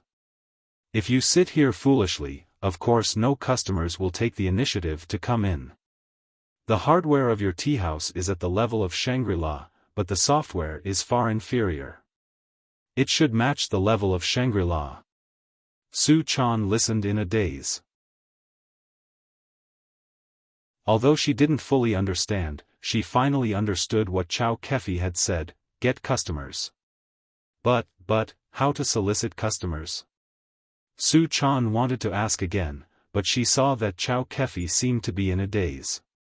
She swallowed the words that were about to come out of her mouth, a little embarrassed to disturb her again. But after thinking for a while, the little girl didn't know what to do, so she turned her head to discuss with the little foxes. Hey, what is Shangri-La? Su Chan asked in a low voice. The little foxes looked at each other in dismay. How could they answer her question? Only Ling Yu boldly said, does it mean to pull the guests in enthusiastically? Su Chan was stunned. Before she could speak, the little foxes pretended to understand and nodded one by one. Well, it's very possible. That's right. Su Chan felt that something was wrong, but she couldn't think of a good way, so she turned her face back and asked Chow Kefi tentatively in a low voice, President Chow, what does Shangri-La mean? Chow Kefi didn't hear Su Chan's words at all. She was in a daze and replied casually, yes, you have to be enthusiastic and take the initiative in doing business. Su Chan suddenly understood. Oh, does Shangri-La mean to pull customers in enthusiastically? Understanding this, Su Chan turned her face and said to Ling Yu, you go to the Shangri-La at the door. Ling Yu was dumbfounded. She widened her eyes and pointed at her nose. I'll go? Su Chan glared at her. Of course, do you want me to go? Ling Yu looked aggrieved and glanced at the other little foxes. Why don't they go? The other little foxes immediately drew a clear line with her and said one after another, you're the one who said Shangri-La. Of course, you should go. Ling Yu cried out in grievance, why do I have to go for everything? Seeing this, Su Chan quickly coaxed her, okay, when Yundong comes back, I'll ask him to give you more pocket money. Ling Yu looked indignant. I want double. Su Chan's face darkened. We haven't even had a customer come in yet, and you're already bargaining. If you don't get any customers in, I'll double your pay. Ling Yu cursed in her heart, but the status and prestige of the lady boss couldn't be ignored. If she went back and blue pillow talk, how could she go about it? Ling Yu didn't dare to argue. She could only curse in her heart and walk to the door unhappily. As soon as she walked to the door, she saw a middle-aged man in a suit and leather shoes poking his head into the tea house. Ling Yu was overjoyed. She hurriedly ran over and said in a greasy voice, Sir, would you like to come in and have a cup of tea? The man was shocked. He saw that Ling Yu was exceptionally beautiful, and her eyebrows and posture revealed a kind of seductive charm that ordinary women didn't have. His heart suddenly thumped and he stammered, Sir. Ling Yu quickly corrected herself. Sir, would you like to have a cup of tea? The little fox's voice was delicate, but the man's bones softened a little. He asked foolishly, how much is a cup of tea? How could Ling Yu know this? She turned her head and shouted at Su Chan, Madam, how much is a cup of tea? Su Chan was also stumped. This was the first day she had taken over the tea house. Not to mention how much a cup of tea cost, she didn't even know what kinds of tea there were in the tea house. Seeing that a customer was showing signs of interest, Su Chan didn't want to miss this auspicious opening opportunity. She hurriedly trotted out and said with a smile, it's very cheap. Come in and have a drink. As soon as she ran out, the other little foxes also ran out and said, that's right. Come in and have a drink. The man saw so many young and beautiful girls running out of the tea house. Although they were all different in appearance, they were all stunning beauties. He was shocked and thought to himself, oh my God, there are so many top-grade beauties in a tea house. How much does a cup of tea cost? I will go bankrupt, won't I? Forget it, I won't be able to explain to my wife when I go back. I'd better leave quickly. But even though he was thinking this, how many men could really have the willpower to turn around and leave gracefully in front of such beautiful women?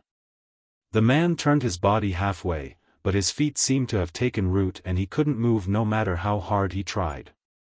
Seeing this, Su Chan quickly winked at the other little foxes. The little foxes understood and said with a smile, Sir, come in and have a cup of tea. After that, they pulled the man and hugged him as they walked inside. Surrounded by so many little foxes, the man's reaction time and intelligence had dropped a lot. He was pulled in a daze. At this time, Chow Kefi, who was sitting in the hall, came to her senses when she heard the noise. She saw the group of little foxes almost carrying a man in. The man kept looking back, his eyes frightened and uneasy, but his feet were involuntarily pulled in. His steps were light, as if he were walking on clouds. Chow Kefi was shocked. After Su Chan and the others took the guest to the second floor and sat down, she greeted Su Chan, called her over, and whispered, "Hey, what are you doing?" Su Chan blinked and asked in confusion, "We're soliciting customers." Chow Kefi was shocked and stammered, Are you soliciting customers?" Su Chan giggled and said, "Didn't you say so? It's called Shangri-La, doesn't it mean to enthusiastically pull the guests in?" Chow Kefi almost collapsed. "Is that what Shangri-La means? How can you see this layer of meaning? Besides, even if that's what it means, is this Shangri-La? You're just trying to pull people in." To quickly find this site, please search on Baidu, Somlian Literature website.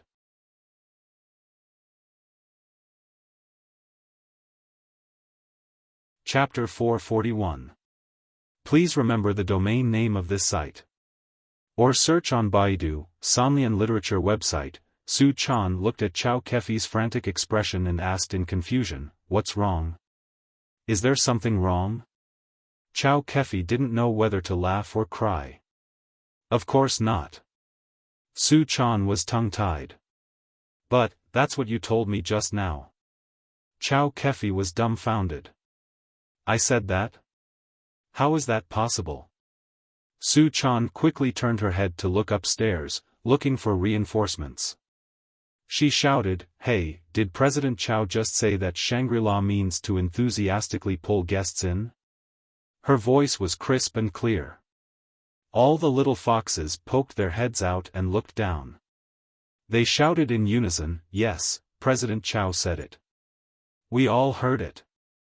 Chow Kefi raised her head to take a look. Wow, this row of beautiful girls with bright eyes, white teeth, red lips, and white teeth was really an enchanting scene. The only thing that was a little discordant was the guest who was forcibly dragged in. He also stuck his head out, his face full of resentment as he wanted to take a look at the initiator of all this. Chow Kefi quickly withdrew her gaze and said with a dry smile, "Su Chan, this is a misunderstanding. Shangri-La is a ranking, not the meaning of pulling guests in, and, even if it is, you can't force guests in. This business has to be consensual." As soon as she finished speaking, the middle-aged guest upstairs immediately shouted, Yes, let me go. I can't afford to drink your tea." When the little foxes heard this, they were unhappy. They thought to themselves, "It's not easy for a guest to come. How can we let him go? No, at least open the shop first." Ling Yu grabbed the middle-aged man and said with a smile, this guest, since you are already here, why don't you at least drink a cup of tea before you leave?" The other little foxes also came forward one after another to persuade him to stay with a smile. This middle-aged man had never encountered such a scene before. These little foxes were all stunning beauties. They were fat and thin, and when they started acting coquettishly, even Li Yundong couldn't resist them, let alone this middle-aged man. The middle-aged man felt as if all the blood in his body had rushed to his head. His face was as red as a pig's liver. He stammered, "Then, shall we have a drink?" Ling Yu and the rest were overjoyed. They clapped and laughed, Great, we can finally open our business." Su Chan was also overjoyed. She hurriedly trotted upstairs.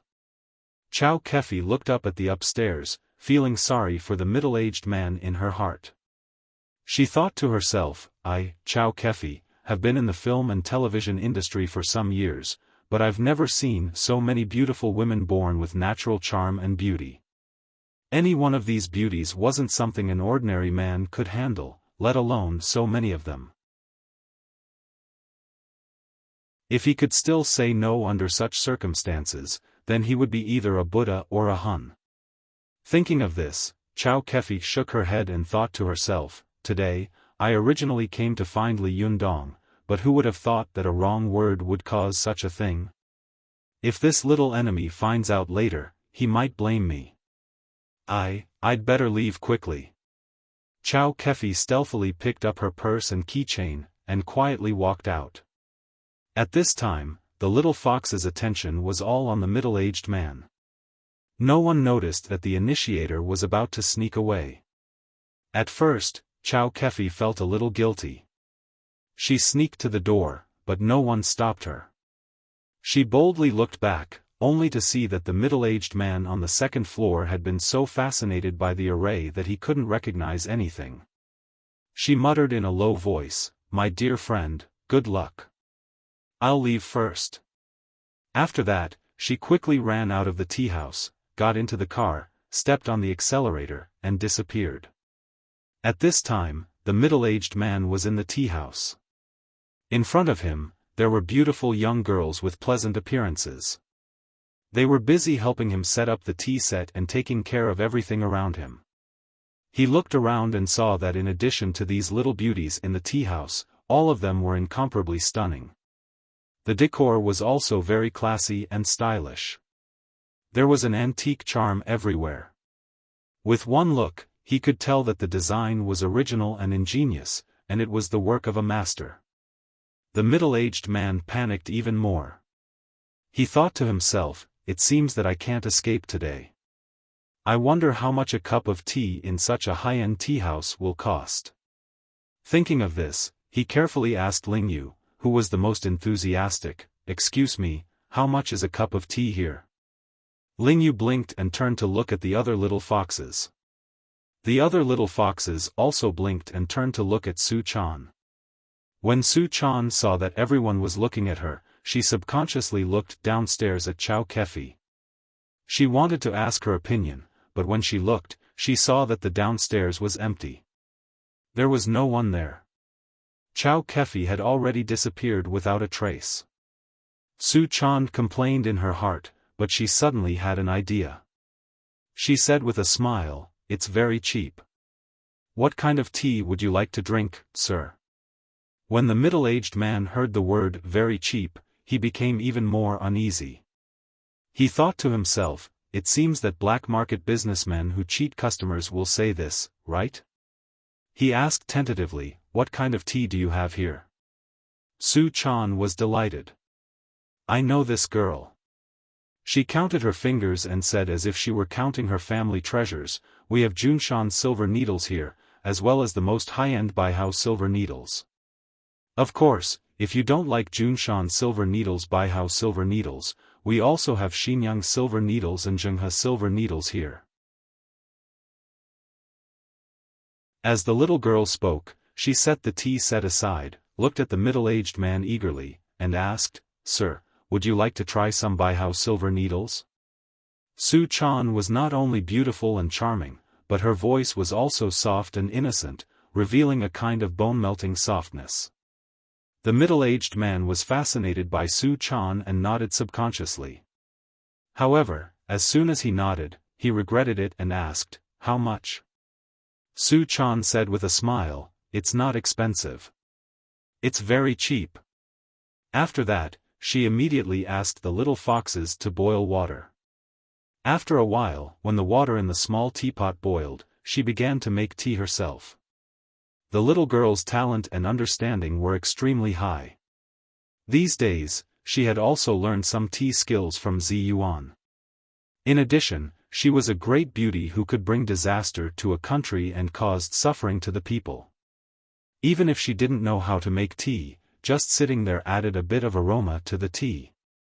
As Su Chan made the tea, she said softly, "Here, this is the finished tea of Baihao silver needles. Look at the fat buds, covered with white hairs, and they are as straight as needles. How about it? Is it authentic?" The middle-aged man stared at Su Chan eagerly and nodded, saying, "Authentic, authentic." He didn't know whether he was talking about the tea leaves or Su Chan. After nodding, he subconsciously asked, "How much is it?" Su Chan was a little unhappy with the question. She glared at him and said, "You're so annoying. You always ask about the price. Tasting tea is a very elegant and artistic thing. Don't make it smell like money, okay? The middle-aged man smiled embarrassedly and said, yes, yes. But in his heart, he felt very wronged and muttered, if it's really elegant, don't force me to come in. Su Chan didn't know what the middle-aged man was thinking. She continued, look, the shape of this Baihao silver needles is unique among famous teas. It's really a treasure among teas. Tasting it and drinking it, it has a unique flavor. Look, the silver light in this cup of tea is shining, and the silver needles are standing upright like spears, rising and falling. Isn't it beautiful? The middle-aged man stretched his neck and took a look. Sure enough, he saw the silver needles and tea leaves standing upright in the teacup, like a forest of spears. He couldn't help but nod and praise, yes, it's beautiful. Su Chan smiled and brought the teacup to him. It's better to drink than to look at it. The middle-aged man smelled the fragrance of the tea and felt that it was refreshing. For a moment, he forgot the grievance of being forced to come in and the anxiety of being cheated at any time. He picked up the teacup, blew it gently, and then drank it in one gulp. After drinking this cup of tea, the middle-aged man's eyes suddenly lit up, and he couldn't help but exclaim, good, good tea. He subconsciously reached for his wallet and said carefully, after drinking the tea, you should let me go, right? But unexpectedly, Su Chan saw that he drank the tea like a pig eating ginseng fruit. She suddenly became angry and said, how can you drink tea like this? Besides, how can you only drink one cup of tea? The middle-aged man was stunned for a moment. He put his hand down from his wallet and said timidly, do you still want to drink? Su Chan said angrily, of course, the first cup of tea is not the most delicious. The first cup is like a virgin, delicate but a little immature. The most delicious is the second cup of tea. At this time, the tea is like a young woman, the most amorous and memorable. After that, Su Chan made another cup of tea and brought it to the middle-aged man. Just listening to Su Chan's words, the middle-aged man felt that his imagination was running wild and his desire was eroding his bones. He took the tea in a daze and carefully drank it up this time. Then, he smacked his lips and sighed, it really tastes different. Su Chan smiled and waved to the little foxes beside her, indicating for them to change the tea leaves. The middle-aged man watched them change the tea leaves and couldn't help but ask curiously, why did you change the tea leaves? You've only made it twice. Su Chan smiled and said, the tea made by the third time is like a middle-aged woman. Although it's still charming, it's too old to be used to entertain guests. Before the middle-aged man could understand, he saw Su Chan smiling at him again and saying, you've drunk the silver needle. We still have Maojian tea here. Among them, we have Xinyang Maojian tea, Maoping Maojian tea, Duyun Maojian tea, and Huangshan Maojian tea. What would you like to drink? The middle-aged man was dumbfounded. You want more? How much is this Maojian tea? Su Chan glared at him and said, why are you asking for the price again? The middle-aged man immediately shrank his head and said with an apologetic smile, I'm just asking casually. Su Chan's anger turned into joy and she said, don't worry, it's very cheap. I won't charge you more. When the middle-aged man heard this, his heart suddenly beat like a drum. Oh my God, the more you say this, the more you'll charge me later. Will I be able to walk out of this door alive today? After a while, he saw Su Chan make another cup of Xinyang Maojian tea on her own, and then bring over 2 cups of tea. The middle-aged man took a sip and felt that the tea was fragrant, making him feel like he was floating. Although this feeling was wonderful, the more he drank, the more flustered and frightened he became. When Su Chan was about to make him a third kind of tea, the middle-aged man finally couldn't stand it anymore. He rose to his feet with a fearless look on his face and shouted, I can't drink any more unless you tell me how much tea I drank. Su Chan saw that the other party's attitude was surprisingly tough, and she was a little discouraged. She thought for a moment and tentatively stretched out a finger. So much? As soon as the middle-aged man saw this finger, his legs and stomach suddenly trembled. He fell into his seat and howled with a pale face, 10,000? Oh my God, do you want me to live? To quickly find this site, please search on Baidu, Somlian Literature website.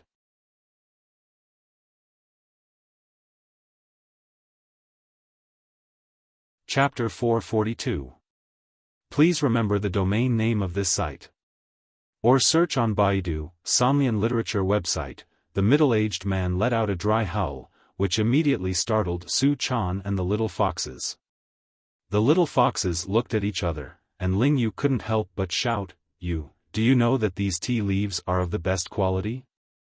Ordinary people can't drink them at all, let alone see our lady boss's good tea skills. The middle-aged man howled, wanting to cry but having no tears. That's too expensive. At first, Su Chan had only wanted to charge him 100 yuan as a token of good luck. However, she had never expected that the man would mistake it for 10,000 yuan. Su Chan quickly waved her hand and explained, No, it's not 10,000 yuan. The middle-aged man trembled all over, his face ashen as he said in a trembling voice, Could it be 100,000 yuan? Ling Yu and the other little foxes didn't know the seriousness of the matter. Seeing that the man was raising the price higher and higher, they were all overjoyed and thought to themselves, the more money he makes, the more we will get. The little foxes, who were eager to see the world in chaos, began to fan the flames and say, 100,000 yuan is normal. We are the only tea house in the world that can drink such immortal tea. If you're not destined to drink it, you won't be able to. The middle-aged man looked at them with a pale face. He finally understood one thing. It turned out that he had really entered a black shop. He quickly touched his wallet, took out a stack of bills, and said in a trembling voice, All my money is here. Ladies, let me go, will you?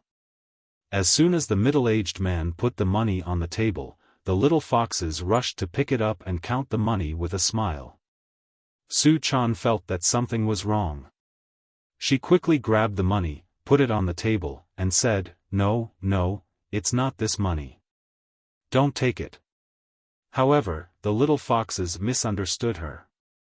They quickly put the money on the table again and said loudly, Yes, it's not this much money.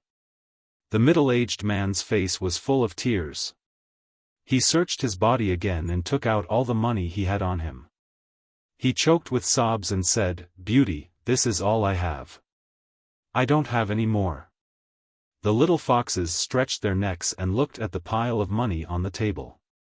They didn't know how much it was, but the colorful money made their eyes a little confused.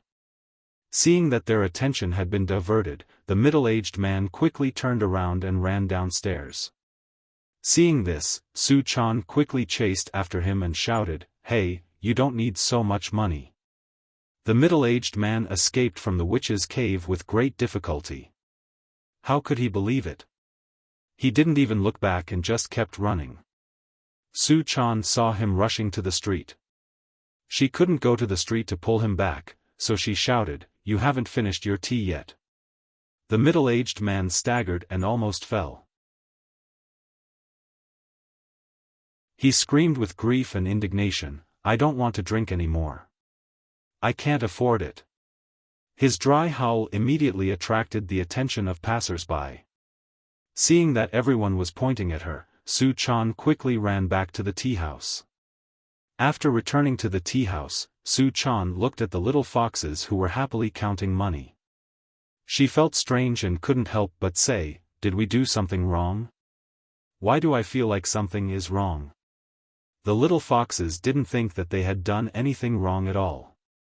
They smiled and said, Madam, aren't you happy to make money? There are thousands of yuan here. We can close the shop early today. If we can make so much money every day in the future, our lives will be much better. Su Chan shook her head hard and bit her tender red lips with her white teeth. She tilted her head and muttered to herself, "No, it seems that I did something wrong again." Su Chan and the little foxes didn't know that they had caused a great disaster for Li Yundong because of this matter. The middle-aged man who had run out of the tea house ran far away before he dared to look back at the black shop with many beautiful women. As soon as he saw it, he felt all kinds of feelings welling up in his heart. He had gone in once, and now he was as poor as a church mouse. He had thrown in all the salary he had just received. Oh my God, even if he went to a casino, he wouldn't spend money like this, would he? Just because he was a beautiful woman, he could do whatever he wanted? The more the middle-aged man thought about it, the angrier he became. He thought to himself, "No, I have to expose them." In broad daylight, there was actually such a rip-off in such a way. Thinking of this, the middle-aged man immediately took out his mobile phone and dialed the number of the TV station, quickly telling them what had happened just now. Not long after, the TV station's news interview car roared over, and a young man and a beautiful woman in uniform got out of the car. When the middle-aged man saw them, he immediately went forward to greet them, like a poor farmer who had been bullied and kept complaining, "You're here. You have to uphold justice for me. The salary I just received is gone. How can I explain it to my wife when I go home?" This young man was Han Lin, who had pursued Feng Na before. He carried the camera and asked excitedly and curiously, "Where is the black shop you mentioned? We must resolutely expose this kind of illegal and black-hearted business." As if he had met his savior, the middle-aged man knelt down and worshipped him. He held the young man's hand and said excitedly, "Good, good, I'm relieved to hear your words." Han Lin patted his chest and said with a laugh, "Where is this black-hearted shop? Take us there." The middle-aged man hurriedly led the way. Han Lin turned back and winked at the host. After parking the car, he quickly followed. The more they followed, the more Han Lin felt that something was wrong. He saw that the shop along the way was becoming more and more familiar, and he remembered that the middle-aged man had said that he had been scammed while drinking tea in a tea shop. He couldn't help but stop the middle-aged man and ask, "Hey, where is this tea shop you mentioned? What's its name?" The middle-aged man pointed to the front and said indignantly, "Over there." Han Lin looked over and saw that there was a two-story tea house in the direction the middle-aged man was pointing. The tea house had cornices and arches, and its decoration was classical. There was a glittering golden plaque hanging on the lintel of the shop, on which were written 3 big and elegant characters, "Desanxian." Han Lin suddenly cursed in his heart, "Damn it, how can you provoke this shop? Do you know what kind of people came to the shop when it opened?" Han Lin's face darkened at once. He looked at the middle-aged man suspiciously and thought to himself, "Is this guy trying to harm me?" The middle-aged man didn't notice the change in Han Lin's expression. He pointed at the Desanxian with a bitter face and said, "Reporter, look, look, this is the shop. It's black-hearted, really black-hearted." Han Lin said with a black face, "Are you sure it's this shop?" The middle-aged man nodded his head vigorously. "Yes, it's this shop. I'm sure." Han Lin snorted, turned around and said to the host, "Let's go back." The beautiful host had also been rebuffed here with Han Lin before. When she saw that the Desanxian's face had also become very ugly, she immediately rolled her eyes at the middle-aged man and snorted. "You're so annoying. Even if it's a prank, it's not a prank like this." The middle-aged man looked at them in confusion. They glared at him, then turned around and left. He was stunned and said, "Hey, what's wrong with you? You're not going to be exposed? What's going on?" Han Lin was also embarrassed to tell him that the Desanxian had a strong background and that he couldn't afford to provoke them. He rolled his eyes at the middle-aged man and said, "You can call the Consumers Association to complain about them. We can't do anything about it." With that, he turned around and got back into the car with the beautiful MC and drove away. The middle-aged man was stunned on the street and couldn't come to his senses for a long time. Why did they just say that they would expose this black shop? Why did they run away in the blink of an eye? How could they turn hostile so quickly? The middle-aged man stood there for a while. The more he thought about it, the more unfair and angry he became. He slapped his thigh and dialed the number of the Consumers Association again. But at the beginning, when he told them about the matter, they were filled with righteous indignation and vowed to expose this black shop and ban it. But when they heard the name and location of the black shop, they immediately turned hostile. Their emotions were like a roller coaster, from the enthusiastic flaming mountain to the frozen snow plateau. The middle-aged man looked at the phone, which was constantly being hung up, and his expression was dull. He finally thought in his heart, could it be that this black shop has a very strong background? As soon as this idea came to mind, the middle-aged man couldn't help but feel sad. It must be like this. Otherwise, how dare they kill customers in broad daylight? Thinking of this, the middle-aged man finally accepted his fate and walked back dejectedly. Fortunately, he still had a few coins on him, so he took the bus all the way home. Back downstairs, the middle-aged man shuddered at the thought of the storm he was about to face with his wife. His wife was a Sichuan girl, and her hot temper was not a joke. He finally went upstairs and came to the door of the house. When he took out the key and was about to open the door, he saw his wife suddenly open the door and say with a surprised smile, "Sure enough, you're back." The middle-aged man was stunned for a moment. "How did you know I was back?" The middle-aged woman's figure was well maintained. Her figure was well proportioned, and her appearance was dignified. She was wearing casual clothes and an apron around her waist. She chuckled and said, "My cousin's nephew came over. He just calculated with his fingers and said that you would be back soon.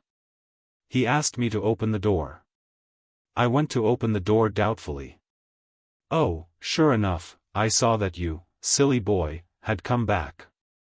The middle-aged man looked into the house and saw 3 young and handsome men sitting in the living room. These 3 young men were dressed quite fashionably, but the middle-aged man felt that they exuded a feeling that was incompatible with the atmosphere of the city. It was as if 3 ancient people were sitting there in modern clothes.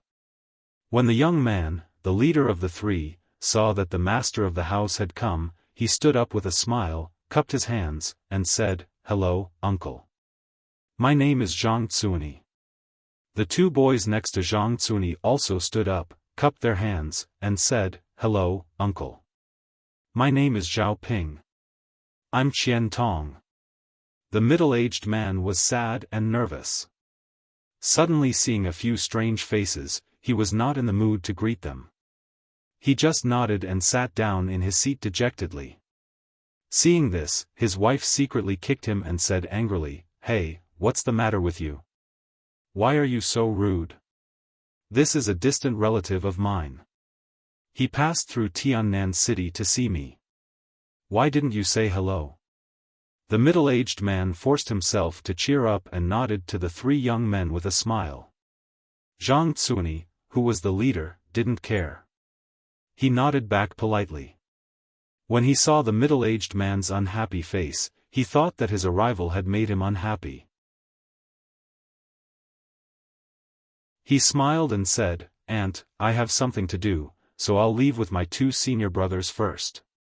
The woman suddenly pulled a long face and said unhappily, "You just came and you want to leave? Are you looking down on me, a distant relative? Sit down, sit down.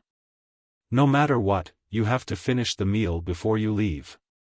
As she said this, she pressed Zhang Tsuani onto the sofa and then dragged her man into the bedroom. As soon as they entered the room, his wife scolded him, "What's wrong with you today? Have you lost your soul? You're out of your wits. Do you know how powerful this distant nephew of mine is? He is a local celebrity in Chengdu, Sichuan province, and people call him Zhang Banxian. Do you know how respected he is in the local area? Even the mayor is polite to him when he sees him. You, on the other hand, are showing him a cold face." After being scolded by his wife, the middle-aged man also knew that he could not hide this matter, so he simply made up his mind and told her what had happened. When his wife heard this, she immediately jumped up, grabbed his ear, and scolded, "You old pervert son of a b*tch, you just wanted to get close to the little girl because she was beautiful, didn't you? Did you throw all your money away this month? Oh, hey, what do you want our family to eat this month? I'll f*ck your immortal heart." The middle-aged man shrank his neck and did not dare to talk back. He sat timidly by the bed and was scolded. He sighed and was about to argue when he suddenly heard Zhang Cuni ask in a deep voice at the door, "Aunt, did uncle just say the Desanxian tea house on the pedestrian street of Tiannan City?" When the middle-aged man heard this, he raised his head and asked in surprise, "Do you know this black shop? Tomorrow, my mother-in-law will be operated on. I will go back to Shanghai to serve her personally. I don't have a single word saved. For the time being, I can only do one chapter. I will return to Suzhou on the 15th. Please forgive me, my readers. I'm sorry." To quickly find this site, please search on Baidu, Sanlian Literature website.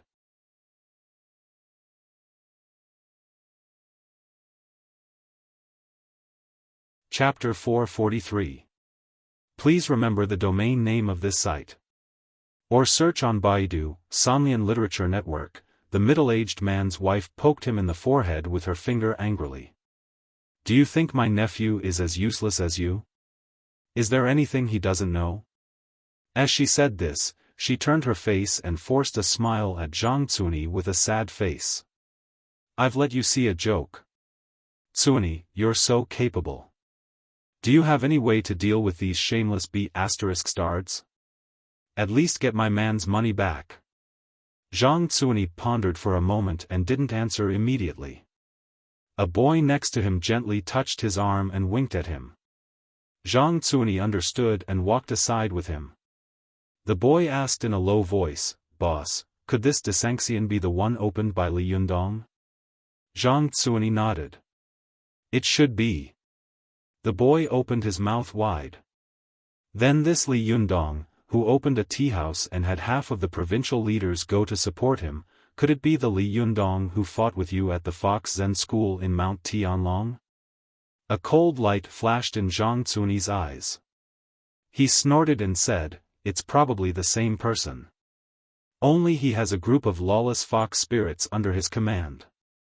This kind of thing can only be done by a group of fox spirits who bring disaster to the country and the people.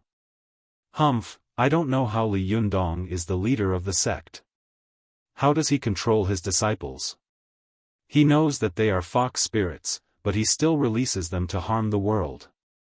A trace of anger flashed across his face, and he said in a deep voice, "I've only heard people say that the Fox Zen School harms the world, but I've never seen a real example. I didn't expect to run into them this time. Li Yundong can't control these fox spirits. I'll help him."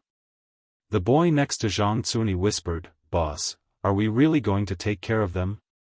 Zhang Cuni said without hesitation, "Yes, of course. Otherwise, why would we learn this cultivation kung fu?" The boy said cautiously, "But, boss, we are no match for Li Yundong. Last time." A trace of dissatisfaction flashed in Zhang Cuni's eyes. He snorted and said, "I'll go back to my father and ask him to give me the Sanhuang sword. Humph, in the past, he was afraid that I would use this sword to run amok. This time, I will use this sword to slay demons and enforce justice on behalf of heaven. He won't care about me, right? I don't believe that I will lose to Li Yundong with the Sanhuang sword in my hand." The boy was overjoyed. "Well, then our Qingqing sect will have a better chance of winning the Taoist assembly this time." At the same time, almost at the same time, Li Yundong, who had already flown to Dongwu City, had no idea that Su Chan and the little foxes had caused a big trouble.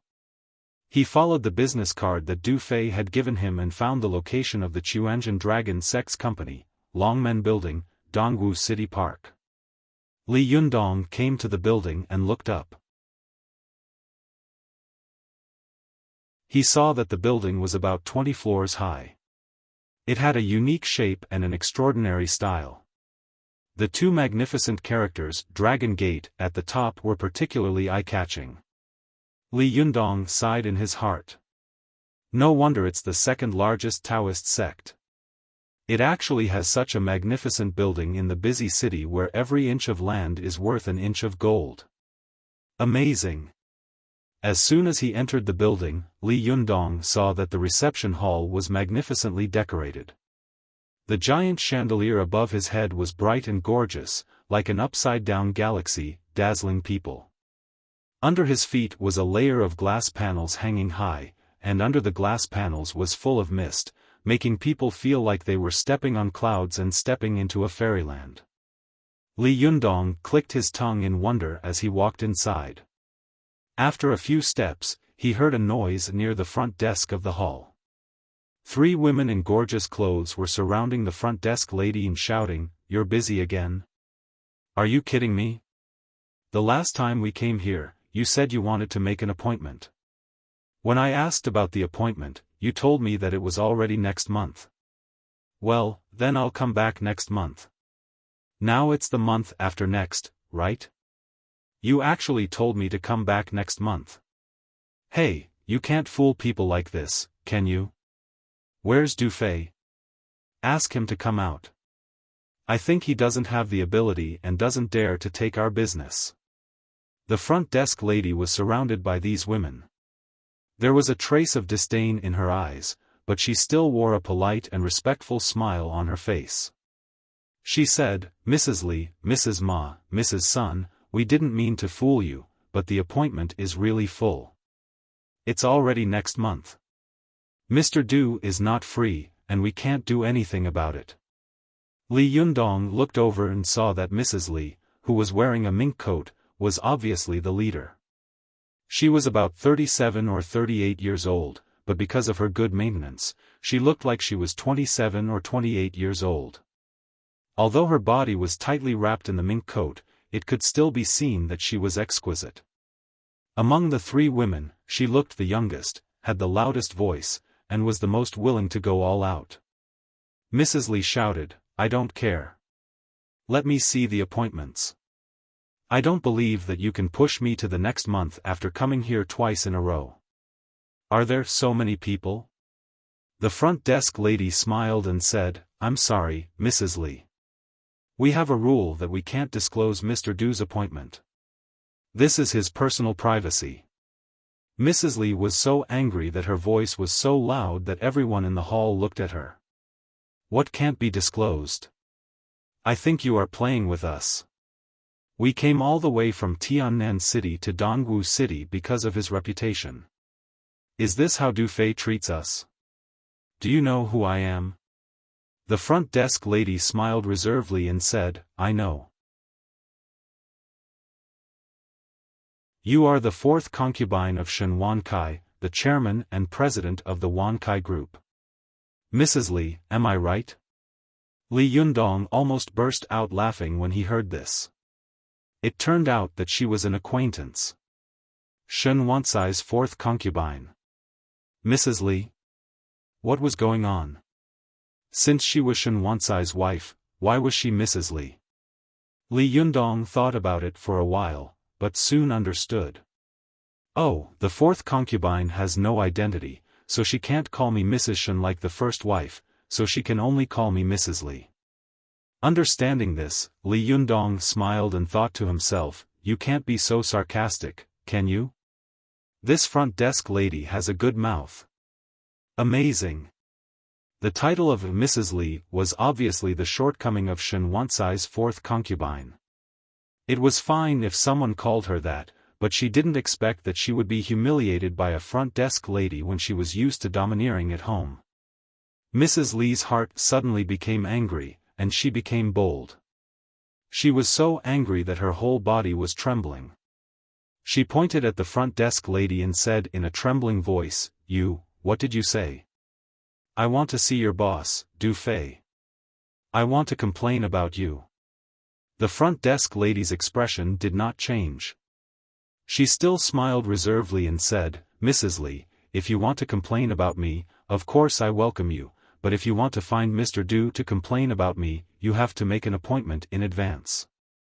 Mrs. Li's voice suddenly rose an octave. You need to make an appointment to complain? The front desk lady smiled politely and said, yes, the appointment has already been booked until next month. Li Yundong finally couldn't help but laugh out loud when he heard this. His laughter immediately attracted Mrs. Li and the others to look at him unkindly. Mrs. Li shouted at Li Yundong angrily, what are you laughing at? Who are you? Li Yundong held back his smile, straightened his face, and said seriously, my surname is Li, hello, Mrs. Li. As soon as he said this, it was equivalent to taking advantage of the rich lady. The front desk lady couldn't help but burst out laughing. The two women beside Mrs. Li also couldn't help smiling, but they quickly held back their laughter. Mrs. Sun helped to scold him, what nonsense are you talking about? You can't make such a joke. Li Yundong looked aggrieved.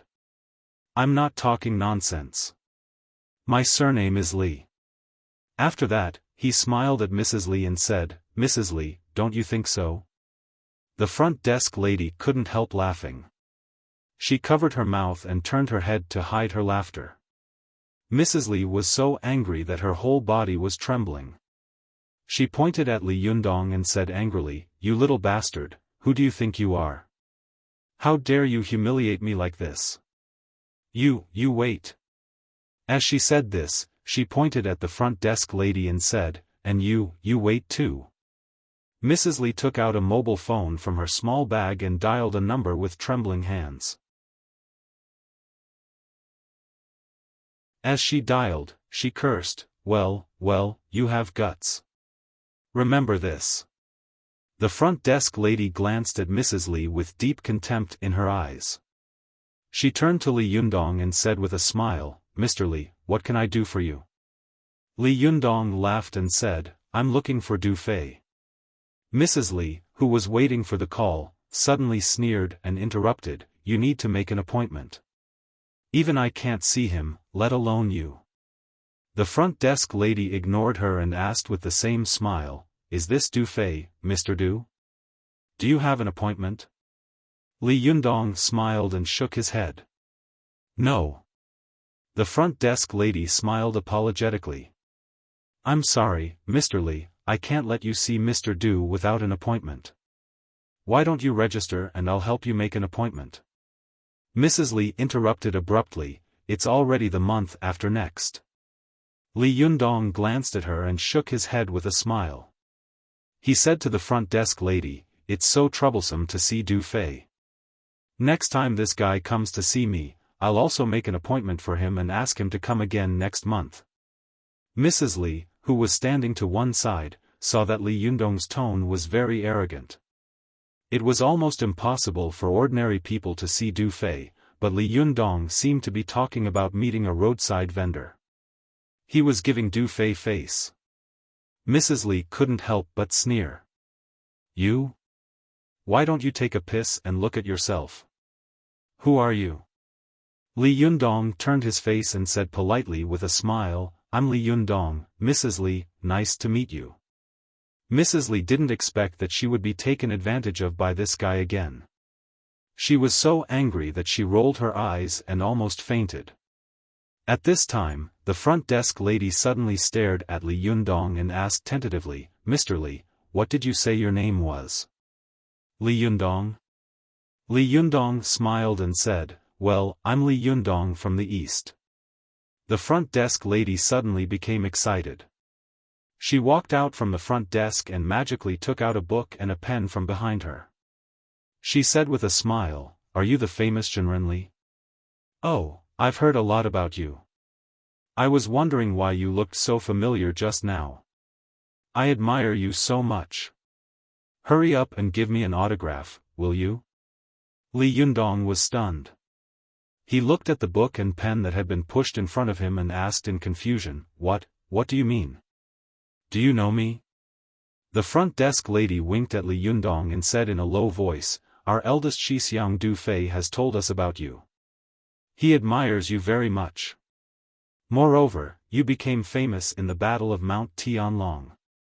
You even stopped the heroes on Mount Gazao. Oh, we all look forward to hearing about these things. Oh, no matter what, you have to give me an autograph. You are the most famous person in our younger generation now. Only then did Li Yundong understand. It turned out that this professional and beautiful front desk lady was actually a cultivator. But did cultivators also chase stars? To quickly find this site, please search on Baidu, Sanlian Literature website.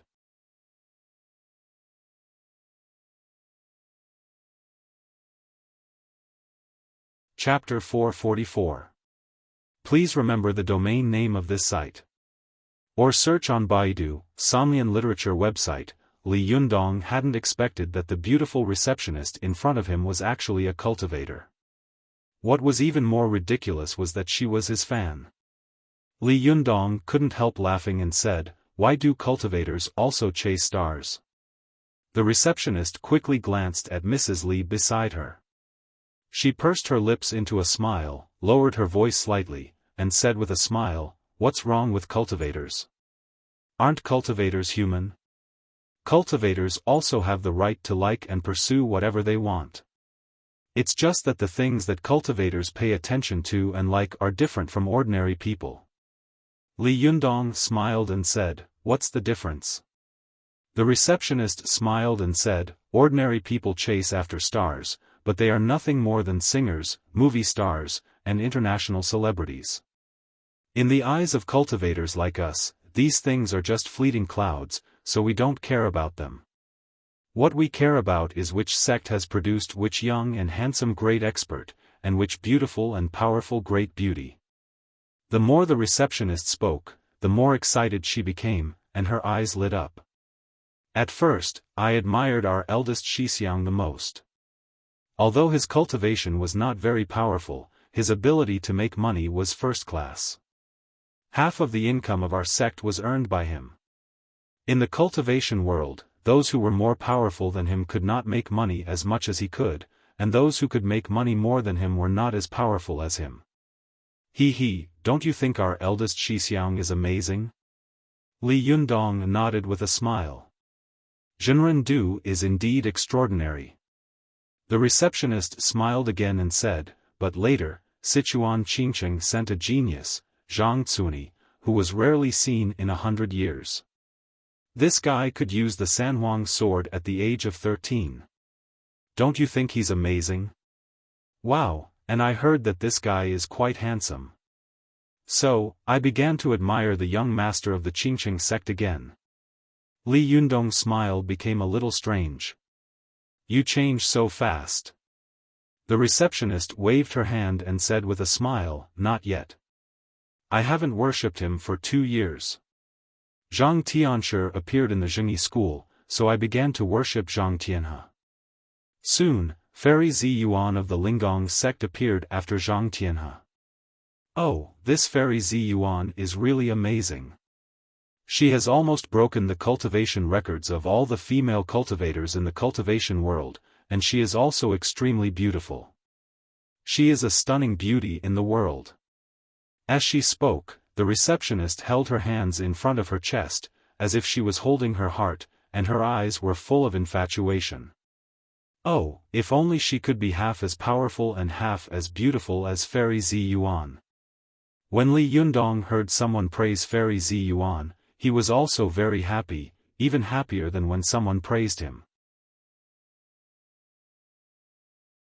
He laughed and said, Fairy Zi Yuan is indeed like a fairy descending to the world.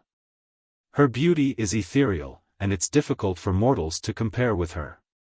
As soon as he finished speaking, he heard the receptionist look at Li Yundong with infatuated eyes and say, However, before I had time to admire Zhenren Zi Yuan, you appeared out of nowhere. Not only did you defeat Jinren Yuyang in the Battle of Mount Tianlong, but you also defeated Jinren Ziyuan in public. Wow, this is really big news that has never been heard of in the cultivation world in the past 20 years. And after that, you even defeated the Lady of the Earthly Fire, Zhang Ling. Oh my god, Zhang Ling is also here. She is the sister of Zhang Tianshi of the Zhengyi school. She is a great cultivator, but she was also defeated by you. You have made the younger generation of cultivators proud. The receptionist spoke quickly, completely forgetting her identity in the rich ladies next to her. At first, Mrs. Li and the others were still listening to her, but after listening for a while, although they could understand every word the receptionist said, they were a little confused. However, what they knew was that this boy seemed to have a great background. Even more powerful than Du Fei. At first, Li Yundong could still listen to the receptionist with a smile, but after listening for a while, he suddenly couldn't help but smile bitterly. The receptionist blinked her eyes, looked at him curiously, and asked in confusion, "What's wrong? Am I wrong?" Li Yundong smiled bitterly and said, "No, I just think that the time of each idol you worship is very short. It can be seen that there are really talented people in the cultivation world, and they have only been leading for a few years. As your current idol, I feel a lot of pressure." The receptionist giggled, and her voice spread out like a silver bell. "You are so interesting." At this time, the sound of the elevator came from the hall, and a loud voice came out. "Shiji Wei Qing, what are you laughing at? Why are you laughing so happily?" As soon as this person's voice rang out, the whole hall was buzzing, as if this person had just spoken through a loudspeaker at a high decibel. It was so loud that everyone in the hall subconsciously covered their ears. When Li Yundong heard this voice, he suddenly felt a chill and thought to himself, "This person has such a strong aura." Li Yundong looked in the direction of the voice and saw a man walking out of the elevator. He was dressed in a black tang suit and a pair of white cloth shoes. He was unexpectedly short, only about 1.6 meters tall. He had a crew cut, a capable face, and a pair of bright eyes. His two eyeballs were like burning fireballs, exuding a piercing gaze. No matter who he looked at, everyone would unconsciously avoid his eyes. Li Yundong looked in the direction of the voice and saw a man walking out of the elevator. As soon as Wei Qing saw him, she greeted him with a smile and said, "Yu Sheng, Shidi, you came at the right time. Do you know who this person is?" Yu Sheng's Shidi narrowed his eyes slightly, and the light in his eyes shot toward Li Yundong like a knife. Li Yundong only felt that this person's eyes suddenly lit up, as if two knives had really shot out of his eyes and stabbed into his own. His eyeballs actually hurt a little. This shock was no small matter. Li Yundong knew that it was very common for ordinary cultivators to have sharp eyes, because the eyes belonged to the liver, which was responsible for storing blood. If a person's eyes were sharp, it meant that this person's liver blood was extremely strong. The liver and kidney were the exterior and interior of each other. If the liver blood was strong, the function of this person's kidney must be strong, and the kidney essence would be full. Cultivators cultivated essence, qi, and blood, so it was natural for cultivators to have more essence, qi, and blood than ordinary people, so it was normal for their eyes to be sharper and brighter than ordinary people. Moreover, the eyes were the window to the soul. If a person was brave, his eyes would be fierce. If a person was weak, his eyes would be timid.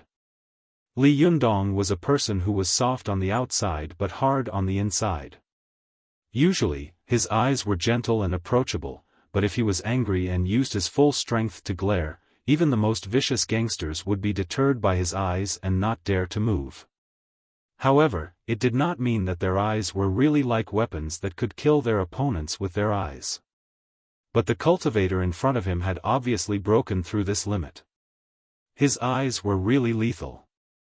Li Yundong knew that he was a reconstructed body of Jindan, and every part of his internal organs was much stronger than that of ordinary cultivators. Even his eyes were the same. But even he had been stung by the other party's glare. If ordinary people were caught off guard and stared at by him, their eyes would probably be blinded. Li Yundong was secretly surprised. He couldn't imagine what kind of cultivation a person had to go through to cultivate their eyesight to such a level, to be able to blind the other party's eyes with one glance. But Li Yundong didn't know that although he was surprised, Yu Sheng was even more surprised. When the cultivator named Yu Sheng saw that Li Yundong had only subconsciously narrowed his eyes slightly when he had glared at him, then acted as if nothing had happened. Yu Sheng was suddenly shocked. He knew that his master had picked him out of thousands of children because he had a pair of eyes that stood out from the masses. And he had started cultivating his eyes since he was 3 years old. Every morning and evening, he would apply the secret potion of the Dragon Gate sect, and every day at noon, when the sun was the strongest, he would look up at the sun to train his eyesight.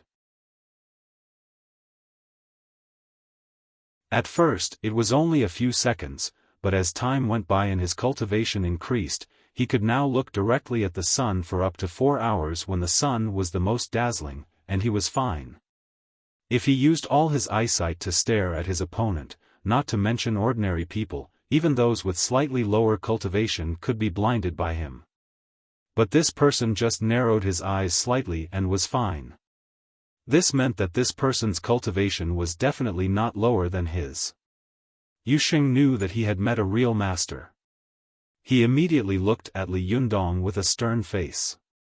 After looking at Li Yundong up and down for a while, he made an obeisance by cupping his hands and asked, "May I know your name?" Seeing that the other party's attitude was obviously respectful and polite, Li Yundong also made an obeisance with a smile. He was about to speak, but before he could say anything, Wei Qing, who was beside him, rushed to introduce him. "This is our famous Li Yundong. Haven't you wanted to meet him for a long time? Why, the real person is right in front of you, but you can't recognize him?" After that, Wei Qing covered her mouth and laughed. Yu Sheng's face became solemn.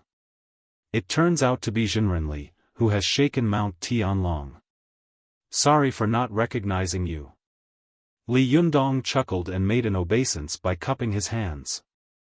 "You flatter me." Wei Qing seemed to be very affectionate as she smiled at Yu Sheng and said, "Shitty, you are usually proud of your cultivation. How is it? Have you met your match today?" Let me tell you, my newly conferred idol is powerful. I don't think you are a match for him." Although Yu Sheng was not tall and was half a head shorter than Wei Qing when he stood in front of her, there was a sense of love in his eyes as he looked at her. He chuckled and said, "Since Jinrenli is famous all over the world, it must not be an undeserved reputation." But when he looked at Li Yundong, there was a hint of jealousy in his eyes. Wei Qing didn't notice the jealousy in his eyes. She still added fuel to the fire with a smile. "Shitty, that's right. You should know that there is always someone better than you. Usually, you talk big. Do you know how powerful you are today? I saw that you glared at him just now, but Jinrenli acted as if nothing had happened. Did you fail in your best kung fu?" Li Yundong smiled bitterly in his heart when he heard this. Why does this woman want the world to be in chaos? Is she trying to flatter me or destroy me? Yu Sheng listened to Wei Qing's words with a smile on his face and didn't refute her. However, he inadvertently glanced at Li Yundong quickly, his eyes full of dissatisfaction. After Wei Qing finished speaking, Yu Sheng replied with a smile, "I didn't even use 30% of my strength just now. Besides, you are a guest. I can't be rude, can I?" As he said this, he smiled and said to Li Yundong, "Jinrenli, what can I do for you in Longmen Company?" Li Yundong smiled and said, "I'm here to see Mr. Du Fei." Yu Sheng smiled and said, "What a coincidence. Just now, eldest Shixiang told me about you. He said that if you come, you can go upstairs and find him directly." There's no need to make an appointment. Li Yundong was overjoyed. He cupped his hands and said with a smile, "That's great. Would you please lead the way?" Yu Sheng smiled slightly. Just as he was about to turn around and leave, Mrs. Li, who had been in a daze, suddenly shouted, "Why can he go in but I can't?" Yu Sheng tilted his head and glanced at her, his face full of disdain. He said arrogantly, "You? Just wait for the appointment obediently. Don't you know that people are different from each other?"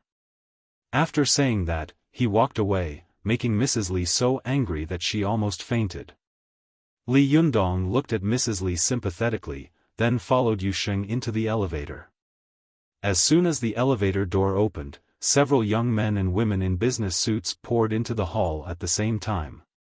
Obviously, they were all employees of this building. Some of the female employees looked at Li Yundong's new face curiously. From time to time, their eyes secretly swept over Li Yundong's handsome side face, secretly guessing which floor this valiant boy was on. When they reached the 5th floor, as soon as the elevator opened, many young and beautiful white-collar beauties in professional attire poured in. Before these beauties rushed into the elevator, they were all laughing and talking happily, looking a little shrewd. But when they saw Li Yundong standing in the elevator with his hands behind his back, they immediately quieted down and stood in the elevator like ladies. All of them kept their mouths shut and kept glancing at Li Yundong. Li Yundong saw that there were so many beautiful women in the elevator. He suddenly remembered what he had encountered in the building where Chow Kefi worked. He immediately smiled and felt that things had changed with the passage of time. Things were still the same, but people had changed. But before he could sigh for long, a hand suddenly stretched out from the side. The index finger was like a long spear, stabbing toward the Tsuchi acupoint on his arm secretly and quickly. I just got home. Sorry, thanks to everyone, my mother-in-law's operation was smooth laser minimally invasive surgery, and now she can get out of bed and walk. To quickly find this website, please search on Baidu, Sanlian Literature website.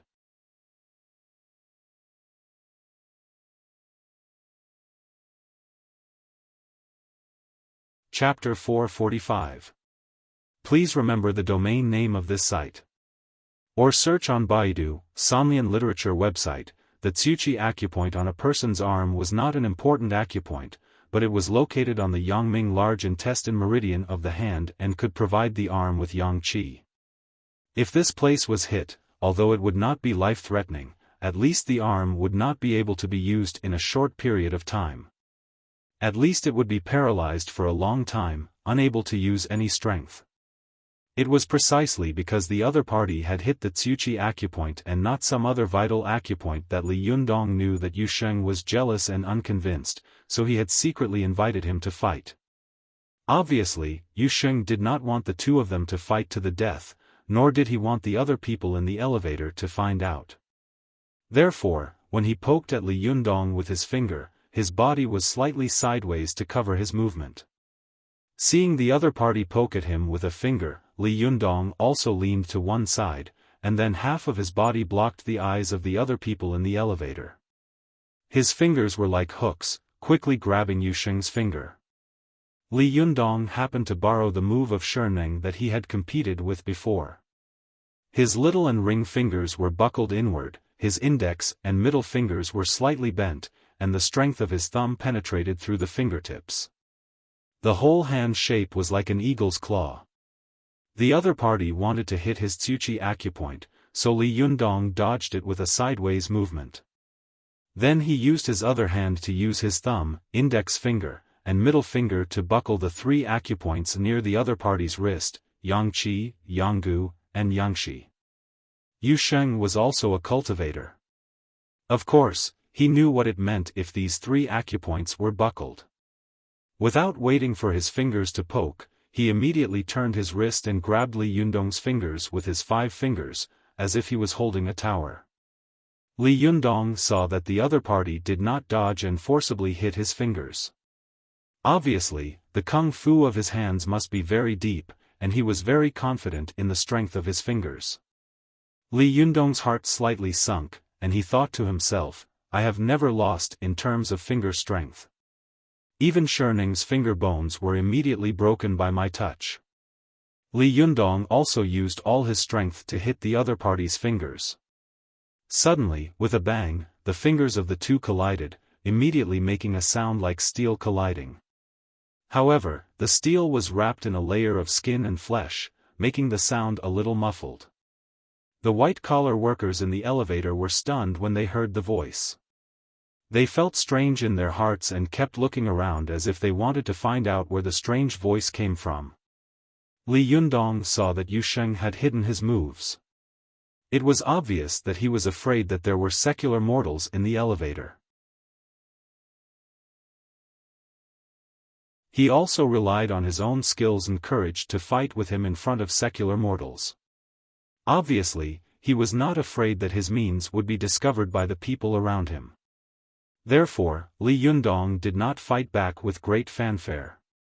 When his fingers collided with Yu Sheng's, he saw that the other party did not show any signs of injury. Instead, his own fingers felt a faint pain. Li Yundong's heart trembled. He knew that he had met a strong opponent. If he continued to fight recklessly, he was afraid that a private fight would turn into a big fight, which would be noticed by the people around him. Therefore, he immediately grabbed the opponent's wrist with his fingers like a long snake, trying to subdue the opponent by capturing him. Li Yundong was surprised, but Yu Sheng was even more shocked. He was a disciple of a famous and orthodox sect, and he was also an inner disciple. He had been soaking in medicinal water and eating elixirs since he was a child. His body was so strong that it was no less than the body of Jindan reconstruction. He originally thought that even if Li Yundong could survive this, his reaction would be a little slower. However, he didn't expect that not only did Li Yundong's speed not slow down, but the speed of his counterattack was a little faster than before. However, he felt a sharp pain in his fingers, and his reaction was a little slower than before. His wrist was immediately touched by Li Yundong. Yu Sheng's hair suddenly stood on end. After all, he was one of the best among the younger generation of the Chuanjin dragon sect. His reaction speed was incredible. Seeing that his three acupoints, Yangqi, Yanggu, and Yangshi were about to be grabbed, he barely twisted his arm and missed two acupoints. Then, he turned his wrist and put his fingers on the Yangshi acupoint on Li Yundong's arm. The fight between the two of them was as fast as lightning. The white-collared beauties in the elevator only heard the muffled sound of fingers colliding. The two of them had already intertwined their hands, pinched each other's acupuncture points, and were entangled together. After the white-collar workers in the elevator looked around, their eyes fell on Li Yundong and Yu Sheng at the same time. At this time, half of their bodies were facing the people in the elevator. One of their hands was hanging by their side, and the other was blocked by their body. No one knew what they were doing. However, judging from their posture and the position of their hands, the white-collar workers felt that the two of them were shaking hands. In particular, the two of them were looking at each other with narrowed eyes. Their eyes did not blink at all, like two stone statues. Some white-collar workers with flexible minds thought to themselves, what is the relationship between these two people? Is it necessary to be so intimate in the elevator? There were also some white-collar workers with more old-fashioned ideas who thought very evilly, these two people are so intimate. Could it be that they are gay? Oh my God, it can't be. Such a handsome guy is actually gay. Isn't it a waste of God's gifts? As soon as these various thoughts came to mind, Li Yundong and Yu Sheng mobilized their Zhenqi at the same time to attack each other fiercely. As soon as they mobilized their Zhenqi, they immediately fought together like two huge armies, and the battlefield was between their tightly clasped arms and palms. The qi and blood of cultivators were extremely vigorous, so their strength was also amazing. As soon as Li Yundong and Yu Sheng used their qi, their feet involuntarily borrowed the ground. But at this time, they were in the elevator, and when they borrowed the force at the same time, their strength was more than 10,000 pounds. The elevator suddenly made a terrible buzzing sound of steel bars being pulled, and the upward momentum became slower. The white-collar workers in the elevator thought that the elevator had broken down, and they suddenly screamed in horror. Some of them held their heads and shouted, some desperately pressed the button of the nearest floor, and some took the emergency phone in the elevator and shouted hysterically into the phone. Li Yundong and Yu Sheng looked around and listened in all directions. They both knew that when the immortals fought, the mortals suffered.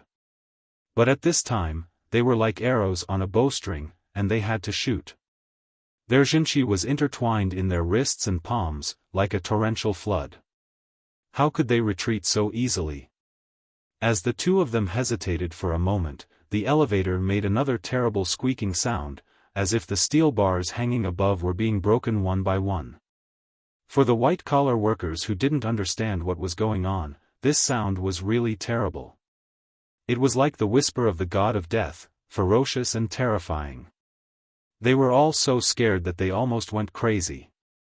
Some were crying, some were shouting, and some were even sitting on the floor of the elevator, crying loudly.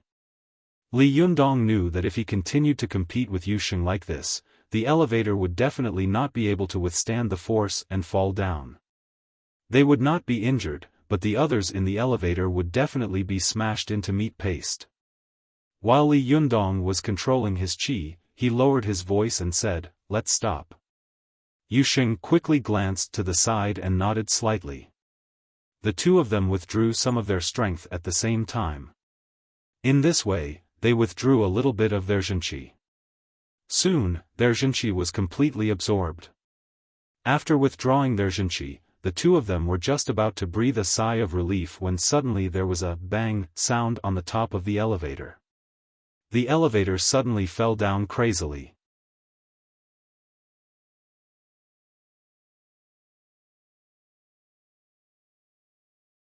At this time, Li Yundong glanced at Yu Sheng's young spirit, still in a state of shock. He saw that Yu Sheng was looking at his young spirit with a face full of doubt and eagerness to try. In particular, the heavenly eye between his eyebrows suddenly opened wide, spewing out a fanatical and excited desire to fight. The air around him seemed to have become hot. Li Yundong suddenly cursed in his heart, "Damn it, this bastard, he still wants to fight? Does he really want to die?" There was one more chapter in the evening. To quickly find this website, please search on Baidu, Sanlian Literature website.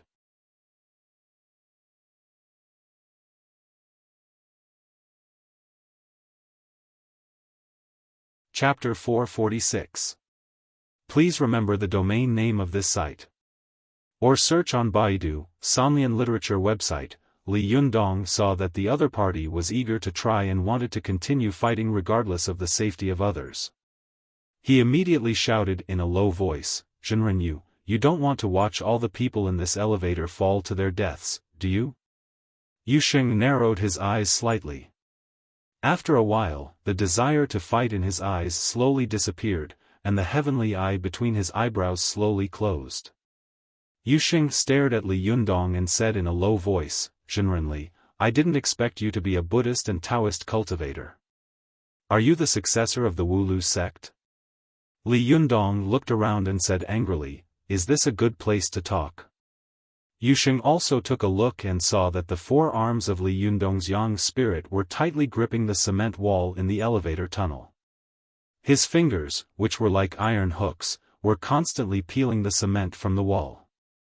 The broken pieces fell to the top of the elevator, making a tinkling sound. The sound echoed in the elevator tunnel, which was very harsh. The white-collar workers in the elevator couldn't help but scream in horror. Yu Sheng snorted and said, "Then we'll fight another day." Li Yundong also nodded and said, "That's exactly what I was thinking." The two of them looked at each other and finally stopped fighting. Instead, they joined hands to save people. The two young spirit masters worked together to stabilize the falling elevator. While controlling the young spirit, Li Yundong was distracted. He controlled his body to walk to the door of the elevator and forcibly opened the iron door of the elevator with both hands. Li Yundong turned around and shouted, "Why aren't you getting out?" At this time, more than half of the elevator had stopped on the 9th floor. Outside the elevator, there were 2 white-collar workers waiting for the elevator, talking and laughing. The 2 of them saw the elevator door open and were about to enter when they suddenly saw that they could only see half of the elevator. Then, from this half of the elevator, people could be seen desperately climbing out. The people inside were like ghosts released from hell, crying non-stop for help. Some people collapsed on the ground as soon as they got out of the elevator. Their eyes were streaming with tears, and they were still in a state of shock. The 2 of them were stunned. They had no idea what was going on. They just subconsciously pulled the white-collar workers who were climbing out of the elevator. Some of the white-collar workers in the elevator were strong-willed. After they escaped from the elevator, they remembered that there were still 2 people in the elevator who had not come out. They turned their heads and saw that Li Yundong was pushing people out one by one, as if he had not thought about how they would escape by themselves. All of them secretly admired this calm and composed man. He was actually willing to sacrifice himself to save others. When Li Yundong pushed out the last white-collar worker, the people outside the elevator all reached out to Li Yundong and Yusheng and shouted anxiously, "Hurry up and get out. We'll help you." When Li Yundong saw their panicked and worried expressions, he felt a little sorry for them. He smiled slightly and then looked back at Yusheng. When their eyes met, they seemed to understand each other's thoughts. What kind of joke is this? Let cultivators like us crawl out of such a dog hole. If other cultivators were to find out, wouldn't they laugh their heads off? Li Yundong and Yusheng nodded at the same time and withdrew the young spirit that was pulling the elevator at the same time. As soon as the elevator lost its support, it suddenly fell down like a meteorite with a bang. The people who had been rescued let out cries of horror at the same time. All of them were trembling and their faces were pale. The people waiting for the elevator on the 1st floor did not know that such a terrible thing had happened upstairs. They only waited until the elevator fell to the ground with a loud bang and countless dust spewed out from the cracks in the elevator. They were shocked and looked at the elevator that had fallen with a huge change of expression. For a moment, everyone in the hall gathered together and whispered to each other in horror, "What's going on? It seems that the elevator fell down. It's so scary. I wonder if there's anyone in there." "Yes. I saw someone go in just now." "Oh my God, call the police, call 120, and call an ambulance." While they were in a mess, the door outside the elevator was suddenly pushed open with a crash, and 2 men walked out of the smoke. Everyone took a closer look and saw that one of the 2 men was tall and the other short. Neither of them seemed to be injured. They looked calm and composed, as if they had not just walked out of the elevator that had fallen, but out of a luxury car to attend a banquet. At this time, Wei Qing, who was on duty at the front desk, also rushed over. She looked at Li Yundong and Yusheng in surprise and said, "Zhenrenli, shitty, what happened to you?" Li Yundong brushed the dust off his body, glanced at the people around him, and smiled at Wei Qing. "The elevator is broken." The people around were all listening to them. When they heard Li Yundong's words, they all roared, "Sure enough, the elevator is broken." It was so dangerous. Fortunately, no one was killed. Yes, these 2 people are really lucky. They didn't even get a scratch on their skin. They're so lucky. Only Wei Qing glanced at Li Yundong and Yusheng suspiciously. She lowered her voice and asked tentatively, "You too? Did you fight just now?" Li Yundong looked at her helplessly and said, "Thanks to you, Zhenren, you wanted to compete with me, but the place he chose was a little inappropriate." Wei Qing was obviously a person who wanted the world to be in chaos. Not only was she not worried about the impact of the broken elevator on the company's reputation, but she also pulled Li Yundong's sleeve excitedly and asked in a low voice, "Who won? Tell me, who won?" Li Yundong smiled bitterly and said, "Can't you ask your shitty?" Wei Qing glanced at Yusheng and said with a smile, "My shitty is born to be strong. Even if he loses, he won't admit it." Li Yundong also glanced at Yusheng and happened to see Yusheng looking at him. This short but arrogant young man snorted and turned his head away. Li Yundong shook his head and said with a wry smile, "The two of us tied. For the time being, the winner hasn't been decided."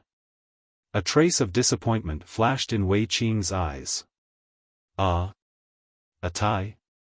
At this time, Yusheng suddenly said in a cold voice, "The winner of the Taoist assembly will definitely be decided with you." In the face of the aggressive Yusheng, Li Yundong didn't get angry. He smiled slightly and nodded. "Of course. But before that, please lead me to Du Fei, Zhenren Yu." Yusheng snorted, put his hands behind his back, turned around, and left. He looked at the people around him as if they were nothing. Seeing that he was about to enter another elevator, Li Yundong quickly said, "Don't take the elevator. Take the stairs." Yusheng walked to the door of the elevator, but stopped abruptly. He turned around and walked to the stairwell. Wei Qing looked at him strangely and couldn't help muttering in a low voice, "It's strange. Except for Master, my shitty never listens to anyone. How could he listen to Zhenrenli?" It seems that Li Yundong shocked him greatly in the fight just now. Otherwise, he would never have listened to him and taken the stairs. Seeing the two of them turn around and enter the stairwell, she couldn't help but chase after them and shout, "Hey, you two, don't break the stairs again." Li Yundong smiled bitterly when he heard this and thought to himself, "Do I look like a demolition officer?" As the two of them walked up, they heard the sound of footsteps coming from upstairs, as if someone was rushing down anxiously. When they reached the third floor, the people on both sides looked up and were immediately stunned. Li Yundong looked over and saw that the people who had escaped from the elevator were rushing down anxiously, as if they wanted to see what had happened to the elevator that had fallen. These white-collar workers, who were still in a state of shock, suddenly saw Li Yundong and Yusheng walking up the stairs unscathed as if nothing had happened. They were all dumbfounded. They looked at Yusheng and Li Yundong with their mouths agape. For a moment, they couldn't wrap their heads around it. It seemed that they couldn't understand why the two men who had fallen from the 9th floor were completely fine. Yusheng looked arrogant and didn't even look at them. He still walked up with his hands behind his back. When he passed by them, it was as if he only regarded them as a group of wooden blocks. However, Li Yundong nodded at them with a smile and asked in a gentle voice, "Are you all right?" These white-collar workers, who were usually powerful in the workplace, looked at Li Yundong in a daze and shook their heads mechanically, like clay puppets. Li Yundong smiled and said, "Climb more stairs in the future. It's safe and you can also exercise." The white-collar workers nodded in unison, then watched as Li Yundong continued to climb up the stairs at a leisurely pace with a smile on his face. When Li Yundong was far away, they seemed to have come back to their senses. They all let out a long breath and leaned against the wall softly, but their heads were all raised. Their eyes were fixed on the figure that was climbing higher and higher, and their eyes were fixed on the figure that was climbing higher and higher. After a long time, one of them let out a long sigh. "Sigh, I've seen countless men, but I've never seen a man like him." As soon as she finished speaking, someone else also sighed like a love-struck fool. "Yes, he's so handsome. I don't know if he has a girlfriend." The others immediately sneered and said, "Don't be silly. How could such a handsome, gentle, and brave man not have a girlfriend? Are all the women in the world blind?" After saying that, the white-collar workers sighed in unison. They were all distressed and began to feel sorry for themselves. But none of them knew that this disaster, which had almost killed them, was one of the initiators of it. Li Yundong followed Yusheng all the way to the 19th floor. Yusheng pointed to a room at the top of the corridor and said in a deep voice, "Eldest Shixiang is in that office. Go and find him yourself." After that, he turned around and left. When he reached the stairwell, he stopped again, turned his face to Zhenrenli, and said in a deep voice, "Zhenrenli, see you at the Taoist assembly." Li Yundong smiled and cupped his hands at him. Then he watched his figure disappear and shook his head helplessly. "Now I'm really a tall tree that attracts the wind. Wherever I go, there are people who want to defeat me." Li Yundong quickly put these trivial thoughts behind him. He knocked on Du Fei's door and heard a familiar voice coming from inside. It was Du Fei. "Please come in." Li Yundong pushed the door open and went in. He said with a wry smile, "Zhenren Du, it's really hard to see you." Du Fei was busy lying on the table. When he heard Li Yundong's voice, he suddenly raised his head and asked in surprise, "Zhenrenli? Why are you here?" Li Yundong laughed and said, "Why can't I be here?" "Oh, Mr. Du, it's really easy to see Hades, but difficult to deal with." Du Fei was dressed in a famous brand suit and looked like a successful businessman. He didn't look like a cultivator at all. He also laughed and stood up to greet Li Yundong warmly. "Please sit down, please sit down. Come on, sit down." Du Fei pressed a button on the table. Not long after, a young and beautiful woman came in. Du Fei smiled and said, "Suhuan, pour a cup of tea for our distinguished guest." This woman had obviously never seen Du Fei greet someone so warmly and politely, and this person was so young. She looked at Li Yundong curiously, then responded softly and left. After watching her go out, Li Yundong waved his hand with a smile and said, "Mr. Du, you don't have to be so polite. I have something urgent to do later, so I have to rush to another place. This time, I didn't come to the temple for no reason. I have something to ask of you." Du Fei chuckled, and the smile on his face didn't change. He said with a smile, "What's the matter, Zhenrenli? If I can do it, I will definitely help you." Li Yundong smiled and said, "Well, then I'll get straight to the point. I want to exchange the burning thumb pot with you." When Du Fei heard this, he was stunned. The smile on his face disappeared little by little, and his brows furrowed little by little. Li Yundong's heart skipped a beat, and he asked tentatively, "What's wrong, Zhenren Du? Is there anything wrong?" Du Fei sighed and smiled bitterly. "Zhenrenli, this burning thumb pot was borrowed by someone a day ago." Sigh, my fellow readers are urging me to write, and I'm also worried. But there are so many things to do. Today, my mother-in-law went out to buy tomatoes the day after her surgery. My leader and I were scared out of our wits. Sigh, although the wound of minimally invasive surgery is small, you can't go through so much trouble. How is it? You fell down again, right? Well, I have to go back to Shanghai on Saturday.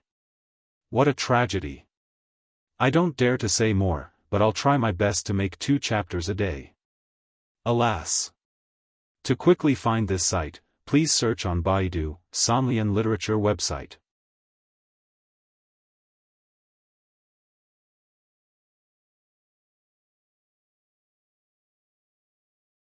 Chapter 447. Go to the net. Borrowed it? Li Yundong was shocked and quickly asked, "Who borrowed it? How could such an important magical item be borrowed?" Seeing Li Yundong's anxious expression, Du Fei tried to persuade him with a wry smile. "Zhenrenli, don't worry. Listen to me slowly. Go to the internet." Li Yundong calmed down and was secretly surprised. He thought to himself, how could it be so coincidental? I was just about to catch Yan Fang's young spirit when the burning thumb pot was borrowed, and it was only a day ago? Could it be that Yan Fang borrowed it? If that's the case, then it's terrible. Li Yundong quickly asked, did Yan Fang borrow it? Du Fei was stunned. Yan Fang? Of course not. It was Master Purin of Shiyuan Temple who borrowed it. Li Yundong was a little relieved. He asked curiously, why would Master Purin borrow the burning thumb pot from you? Du Fei sighed slightly and said, Zhenrenli, sit down first and listen to me slowly. While he was talking, the young and beautiful secretary pushed the door open and walked in, holding a plate with a cup of tea on it. Du Fei smiled and said, Zhenrenli, you own a tea house, so I won't show off in front of you. This is Longjing tea before Yuqian. Try it and see if it's authentic. Li Yundong knew that the burning thumb pot had not fallen into Yan Fang's hands, so he calmed down. He took the teacup with both hands and smiled politely at the beautiful secretary. Then he took a sip of the tea, nodded slightly, and praised, good, the tea is clear and fragrant. Good tea. Du Fei chuckled and nodded to the secretary, who was standing aside and waiting for orders. There's nothing for you to do here. You can leave first. The secretary looked at Li Yundong curiously one last time, then left with the tea tray. After the door closed, Du Fei sat opposite Li Yundong. He patted his thigh and sighed slightly. This matter has to be told from the past. As you know, Fahai's burning thumb pot fell into my hands by chance. At that time, many Buddhist cultivators wanted to exchange it with me, but I didn't agree to it. However, I'm a Taoist, so I can't use Buddhist artifacts. Therefore, holding this burning thumb pot feels like a waste of God's gift. A few days ago, I found out that you, Zhenrenli, had obtained the Renyuan Jin Dan, so I had the idea of exchanging 3 things for 2 things from you. Who would have thought that I, Du Fei, would not be able to obtain the Renyuan Jin Dan? Du Fei sighed and let out a long sigh. His eyes were full of loneliness and bitterness. Although I, Du Fei, am the eldest senior brother of the Chuanjian dragon sect, my aptitude is worse than the others. I am not a proper inner disciple, so I can only be an outer disciple. No matter how hard I practice, I can't get the favor of the master and get his true teachings. If it wasn't for my ability to earn money, I'm afraid that I wouldn't have my current position in the Chuanjian dragon sect.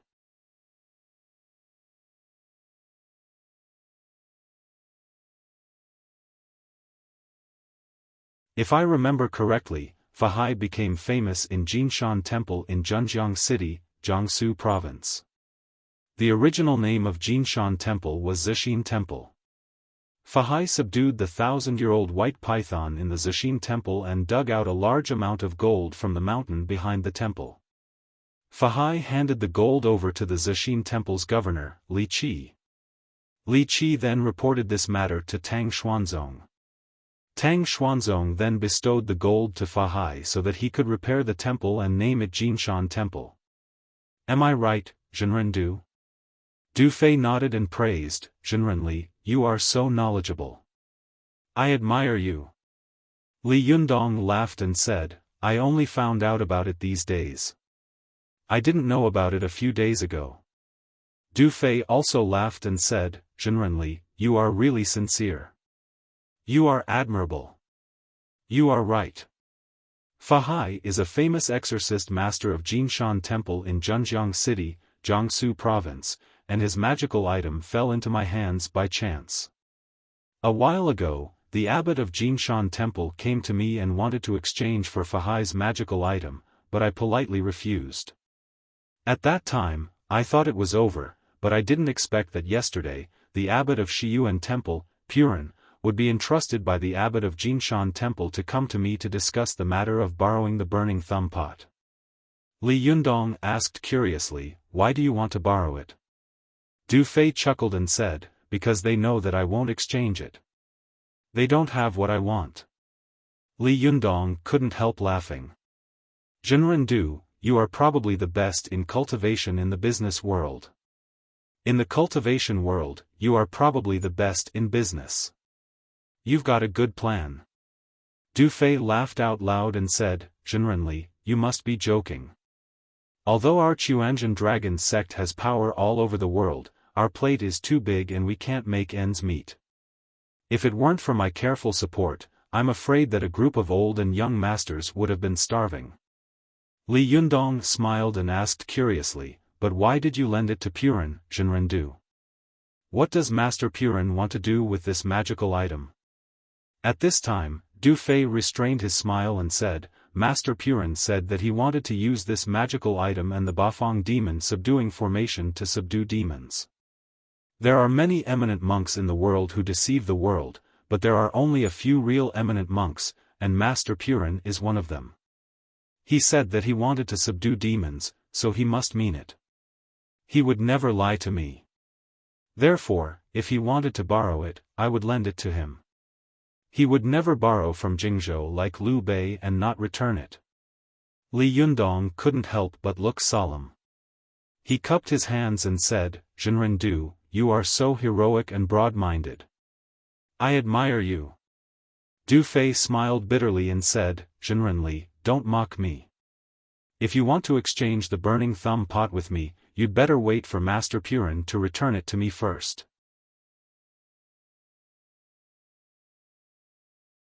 You see, I'm talking heroically, but in fact, I'm trembling in my heart. After that, the two of them laughed together. Li Yundong said with a smile, Zhenrendu, since the burning thumb pot is not with you, I won't bother you anymore. I'll go to Master Purin's place to have a look. Du Fei also cupped his hands and said with a smile, Zhenrenli, I'm really sorry for making you come here in vain today. If you want to find me, just call me. There's a contact number on my business card. I'll visit you in person. Li Yundong shook his head slightly and said with a smile, that won't do. If you ask for help, you should be polite. How can you ask for help and let others come to you?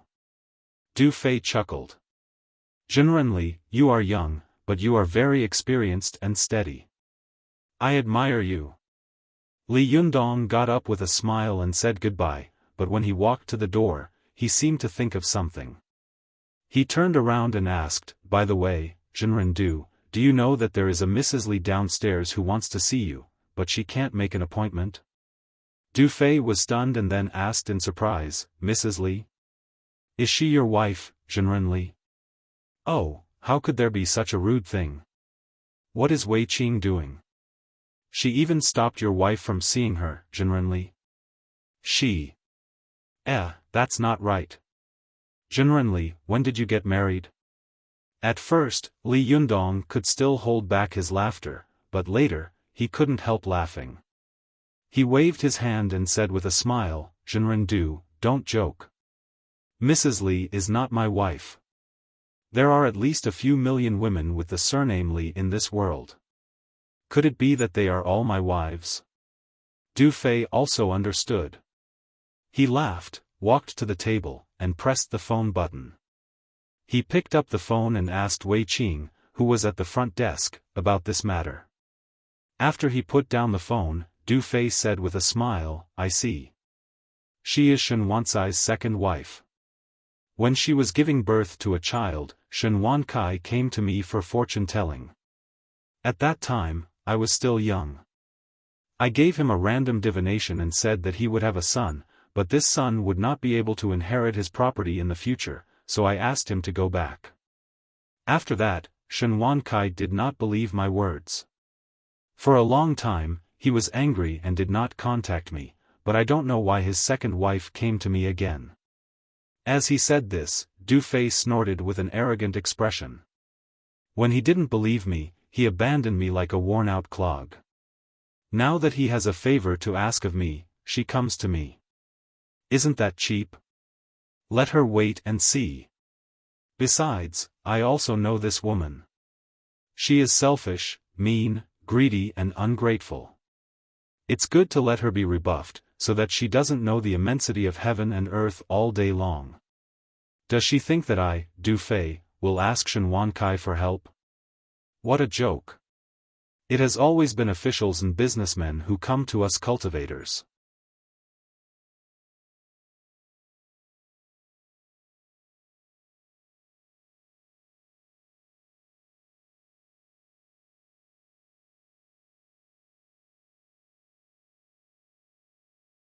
Chapter 448. Please remember the domain name of this site. Or search on Baidu, Sanlian Literature website. Hearing Li Yundong's words, the reception monk chuckled, saluted with one hand, and said with a smile, "Benefactor Li, you'll know when you come with me." Li Yundong put his palms together and returned the salute. "Please lead the way." The reception monk nodded, turned around, and led the way. Li Yundong saw that it was neither a weekend nor a holiday, but there were still many guests coming to Shiyuan Temple to visit the scenic spots and historical sites. Incense was burning in front of the Mahavira Hall, and many guests from Japan and Korea were taking photos in front of the temple. Seeing this, Li Yundong sighed in his heart. After all, this is an ancient temple with a history of 800 years. Its foundation is deep, and other sects can't compare with it. Although Zhengyi School, Dragon Gate Sect, Gazao Sect, and other sects are powerful and have deep roots, most of their ancestral courts have declined greatly. In terms of incense burning, they are far inferior to this ancient Buddhist temple. Li Yundong thought to himself, if I return to Mount Tianlong in the future, I will have to manage my ancestral court well. I can't lose my foundation. But thinking of this, Li Yundong couldn't help but think, if I don't become the leader of the Fox Zen school, I don't know which sect I will join in the future. If I don't join any sect, wouldn't I be a lonely ghost without an organization? Although he was the leader of the Fox Zen school, no matter what, he felt like he was living under someone else's roof. Moreover, Lu Yi was not dead. He didn't know when he would come back. If he came back at that time, should he give up his position as the leader or not? Li Yundong couldn't help but be a little lost in thought along the way until the reception monk said with a smile, "Benefactor Li, we've arrived. The abbot invites you in." Only then did Li Yundong wake up from his dream. After bowing to the reception monk, he stepped into the meditation room in the backyard of Master Purin. As soon as he entered the door, Li Yundong saw Master Purin sitting cross-legged under the shrine of Buddha Tathagata. He pointed to the rush cushion in front of him and chuckled with his eyes down. "Generally, your brows are tightly furrowed. It seems that you have something on your mind." After bowing respectfully, Li Yundong sat down cross-legged on the futon and asked, "People live in this world and have too many things to worry about. Who can have no worries?" Master Purin laughed and said, "Benefactor Li, are you going to play tricks with me?" Li Yundong also laughed. "I wouldn't dare to show off in front of an expert, Master. However, I just heard from the receptionist monk that Master Purin seemed to have already known that I was coming." Purin nodded slightly. "Yes."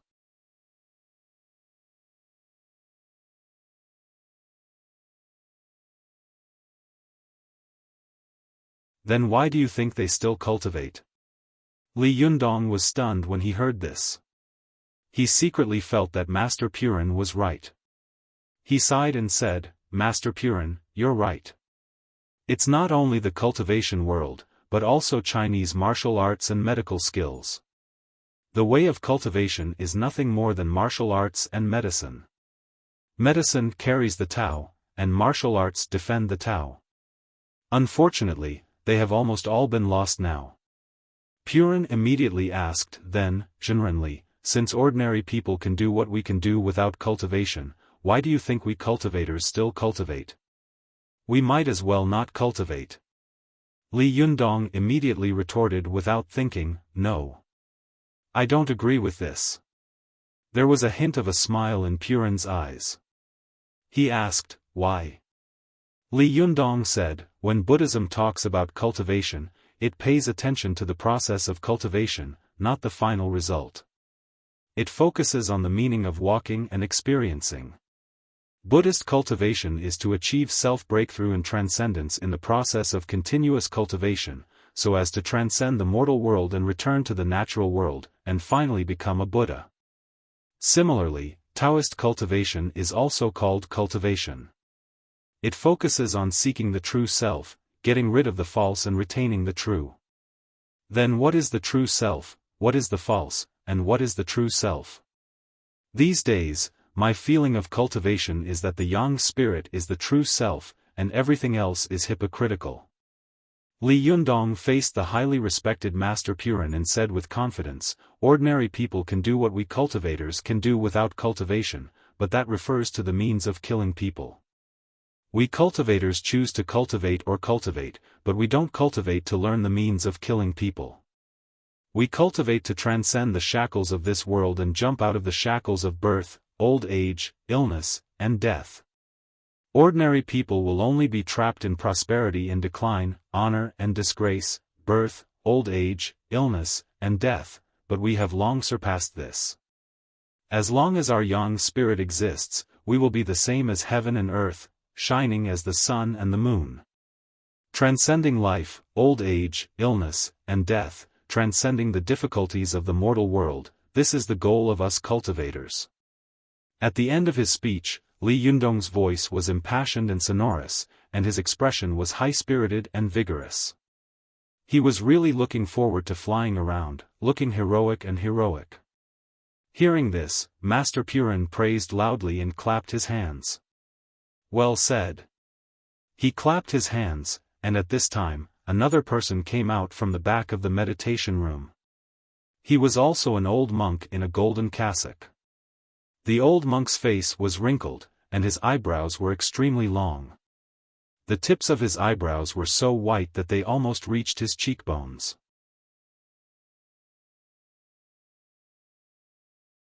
Master Purin smiled at the old monk and said, "Now you can rest assured, right? Such a powerful magical weapon can be handed over to him, right?" The old monk smiled and did not answer. He put his palms together and bowed to Li Yundong, asking, "Almsgiver Li, may I ask, if it were you, how would you help our cultivation world regain its former glory in the future?" Li Yundong did not dare to neglect him. He quickly got up and returned the salute. He smiled slightly and said, "Make good karma and plant good causes everywhere. In the future, we will naturally be able to grow into a forest of good fruits." Seeing that Li Yundong's answer was ambiguous and cunning, the old monk chuckled and asked, "Generally, if you encounter evil people who want to harm our cultivation world in the future, what will you do?"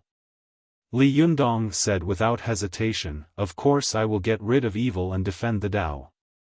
The old monk narrowed his eyes and asked, "But if this person is an acquaintance of yours, what will you do?"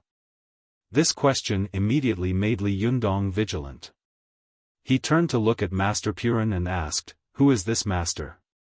The old monk smiled slightly and said, "This is Abbot Xincheng of Jinshan Temple." Li Yundong bowed and said, "Abbot Xincheng, I wonder who this acquaintance of yours is?" Xincheng smiled and said, "Is it important who it is?" Li Yundong became more and more vigilant. He thought to himself, "Is this guy trying to trick me and set me up? If it's someone else, it's fine. But if it's a girl, I'll slap you in the face." Li Yundong frowned and said, "Of course it's important. If it's someone I love, I will never do it. Moreover, I believe that my loved one will not do such a thing. Even if she wants to do it, I will stop her." Xincheng chuckled and said, "It's not that serious. Almsgiver Li, you are overthinking it. Who doesn't know that you are a lover who loves beauties more than your country? I just want to ask, if this person is someone you know, what will you do? Will he be biased to protect him?" Li Yundong thought for a moment and said, "I will first find out the truth of the matter. If there is such a thing, I will deal with it impartially." Xincheng smiled with satisfaction and turned to Purin and nodded. Purin chuckled and took out a purple gold glass bowl from his sleeve. He said, "Almsgiver Li, just now Du Fei called me and told me why you came. Although this old monk doesn't know what you need this alms bowl for, this old monk believes that you have a noble character and a kind heart. You won't use this magic treasure to do anything evil. Moreover, since you are in such a hurry to use it, there might be something important. Therefore, this old monk will transfer this magic treasure to you." Li Yundong was overjoyed and respectfully took the Buddhist powerful magical weapon with both hands. After taking it, he thought for a moment and said, but, Master Purin, I still have one more thing to ask.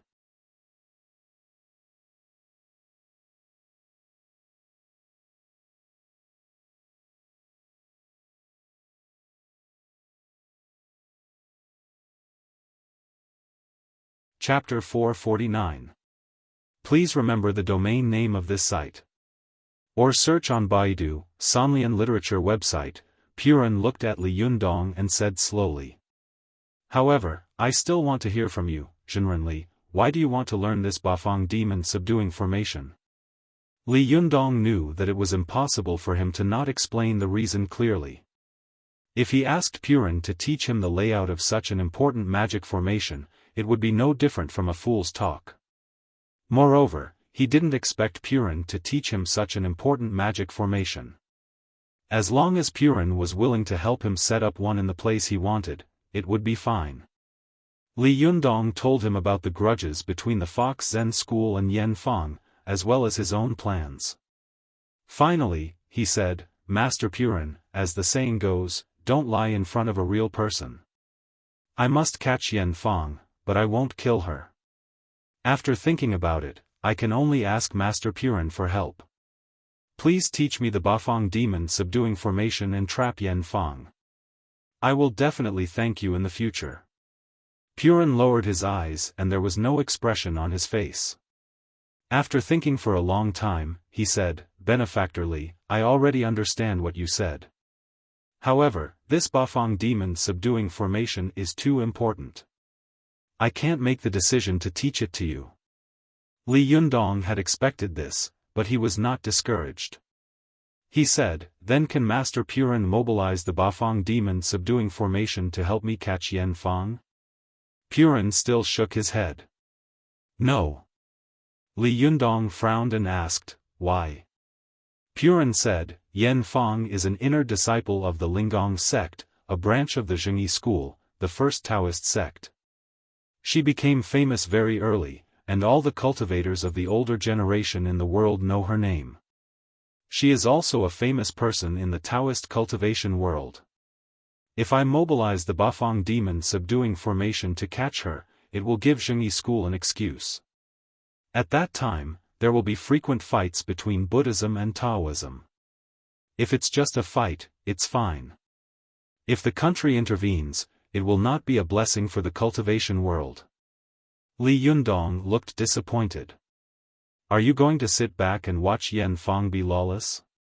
Purin put his palms together and sighed. Amitba, I can't help you with this matter.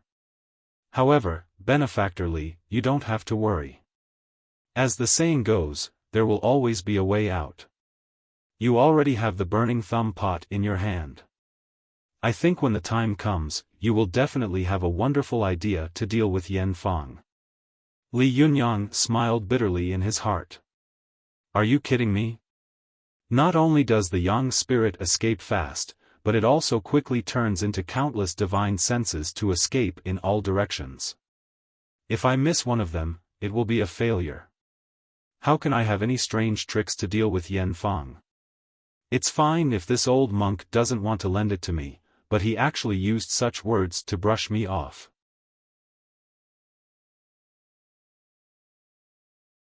Purin saw that Li Yundong's face was full of disappointment and a bitter smile.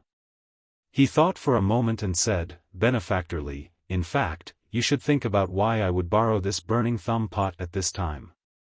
Li Yundong suddenly had an idea and asked, Master Purin, do you also want to? Purin turned his face and looked at Master Xian Cheng, the abbot of Jinshan Temple. The two of them smiled at the same time. Purin bowed and said, Amitba, Benefactor Li is very perceptive. It's just that you want to resolve the grievances between the sects, while we want to catch a big devil. Li Yundong asked tentatively, Masters, may I ask which big devil you want to catch? Purin shook his head. Almsgiver Li, the law must not be passed on to others. This matter cannot be said. But you'll know when the time comes. Li Yundong was a little unwilling and asked again, may I ask when it will be? Purin thought for a moment and said, next month, on the 8th day of the 12th lunar month. Laba Festival? Li Yundong was stunned for a moment, but he quickly thought of something and asked, when is the Taoist assembly? Purin and Xiancheng looked at each other again. They smiled at the same time and chanted the name of Buddha in unison, saying, it's on the 8th day of the 12th lunar month. Li Yundong was shocked. Could it be that these two old monks wanted to subdue demons at the Taoist assembly? No, the participants of the Taoist assembly are all cultivators of various sections. What kind of demons and ghosts are these two old monks going to catch? Don't tell me you're going to capture my sex vixen. Thinking of this, Li Yundong was slightly shocked, but he quickly thought, I don't think so. If they wanted to catch her, they would have done it a long time ago. Why wait until the Taoist assembly to catch her? Li Yundong couldn't help but ask again, Masters, are you going to the Taoist assembly to catch some big devil? Purin lowered his eyes and said, the Buddha said, it can't be said, it can't be said. Li Yundong couldn't help but laugh angrily. Master Purin, why are you being so mysterious? What are you going to do? Purin still shook his head and said, as the saying goes, if the emperor is not secretive, he will lose his minister. If the minister is not secretive, he will lose his life. Benefactor Li, don't ask any more questions. Since you already have the burning thumb pot, you should rest assured. Maybe when the time comes, we can work together to subdue the demons. After that, he chanted the name of Buddha again and clapped his hands. After a while, a greeting monk came out from the end of the corridor. Purin said, Phagian, take Benefactor Li to the guest room to rest. I'm a little tired. Well, he's asking me to leave. Li Yundong had no choice but to bend down and say goodbye to Master Purin and Master Xincheng. No matter what, his trip had not been in vain.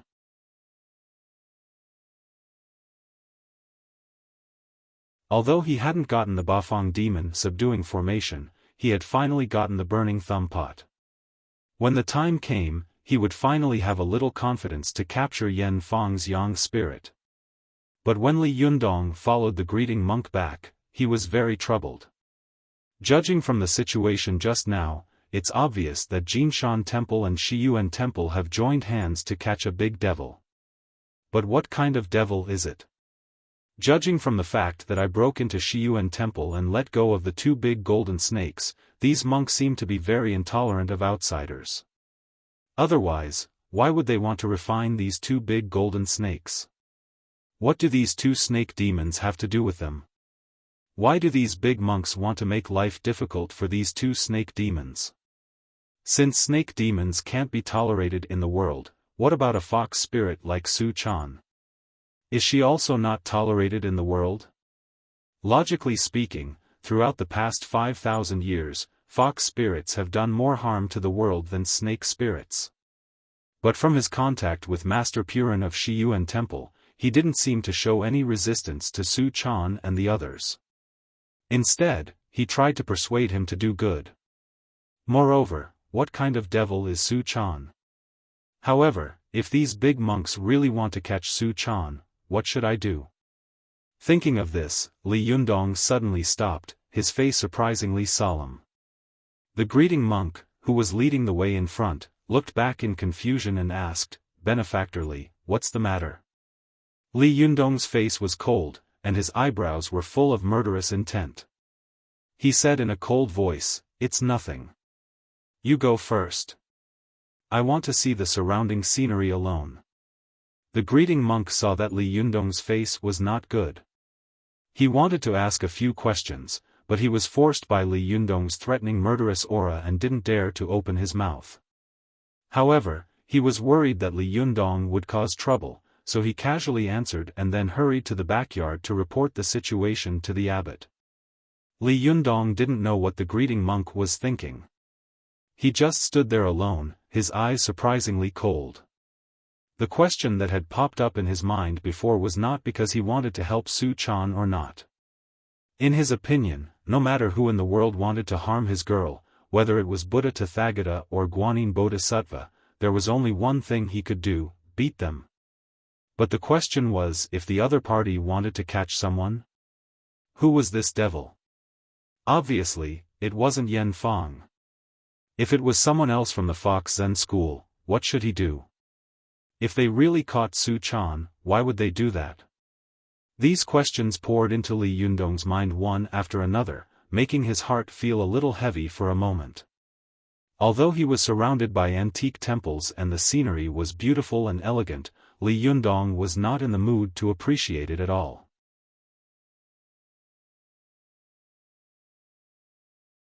While he was thinking about it, he suddenly heard the voices of two women talking not far away. The content of their conversation immediately attracted Li Yundong's attention. "Hey, Xiaofan, why are the group you lead this time full of strange people? I've seen strange Japanese people, but I've never seen such strange Japanese people. You tell me, instead of taking pictures of the scenery, they're taking pictures of the talismans in the woods, and then they're taking pictures of the monks in the Hall of Great Strength. Don't you think it's weird? Lan, you haven't seen anything weirder. Did you see those Japanese people pointing at the sutra depository of Shiyuan Temple just now? Yes. Do you know what they're talking about? I'm not as good at Japanese as you are, so I don't understand much. Xiaofan, tell me about it."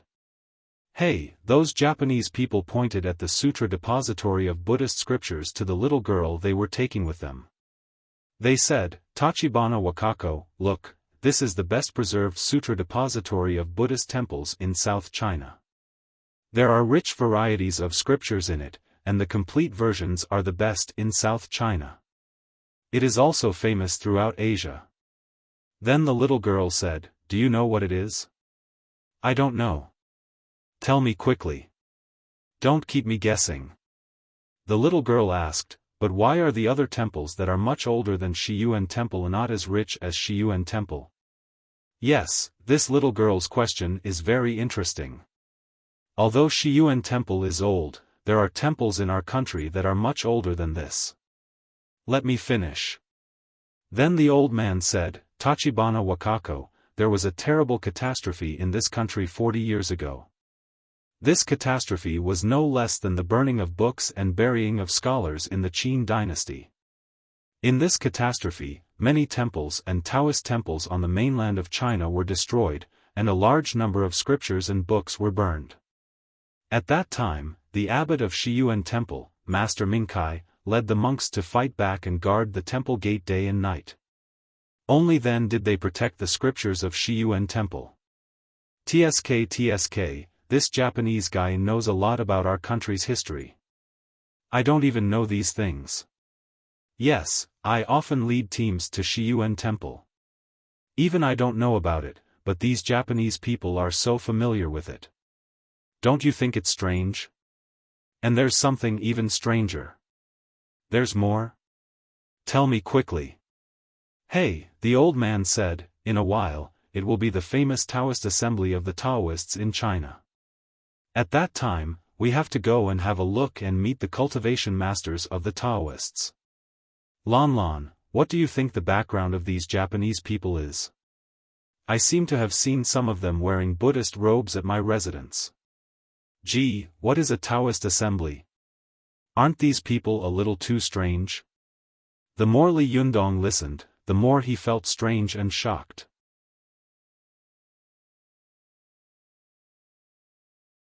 Especially when he heard the words, Taoist assembly, he finally couldn't help it. He walked behind the two women who were whispering to each other and said in a deep voice, "Hello, may I ask?" As soon as he spoke, the two women were startled. They both turned around at the same time. The three of them looked at each other and were all shocked at the same time. Li Yundong and the two women blurted out in unison, "It's you?" I went out to do something. I'll update one chapter before returning to Shanghai, and another chapter will be updated in the evening in Shanghai. To quickly find this site, please search on Baidu, Somnian Literature website. You're tuning into the Xiaofan's Wuxia Tales YouTube channel. Don't forget to subscribe and join us on this journey to catch the most captivating stories.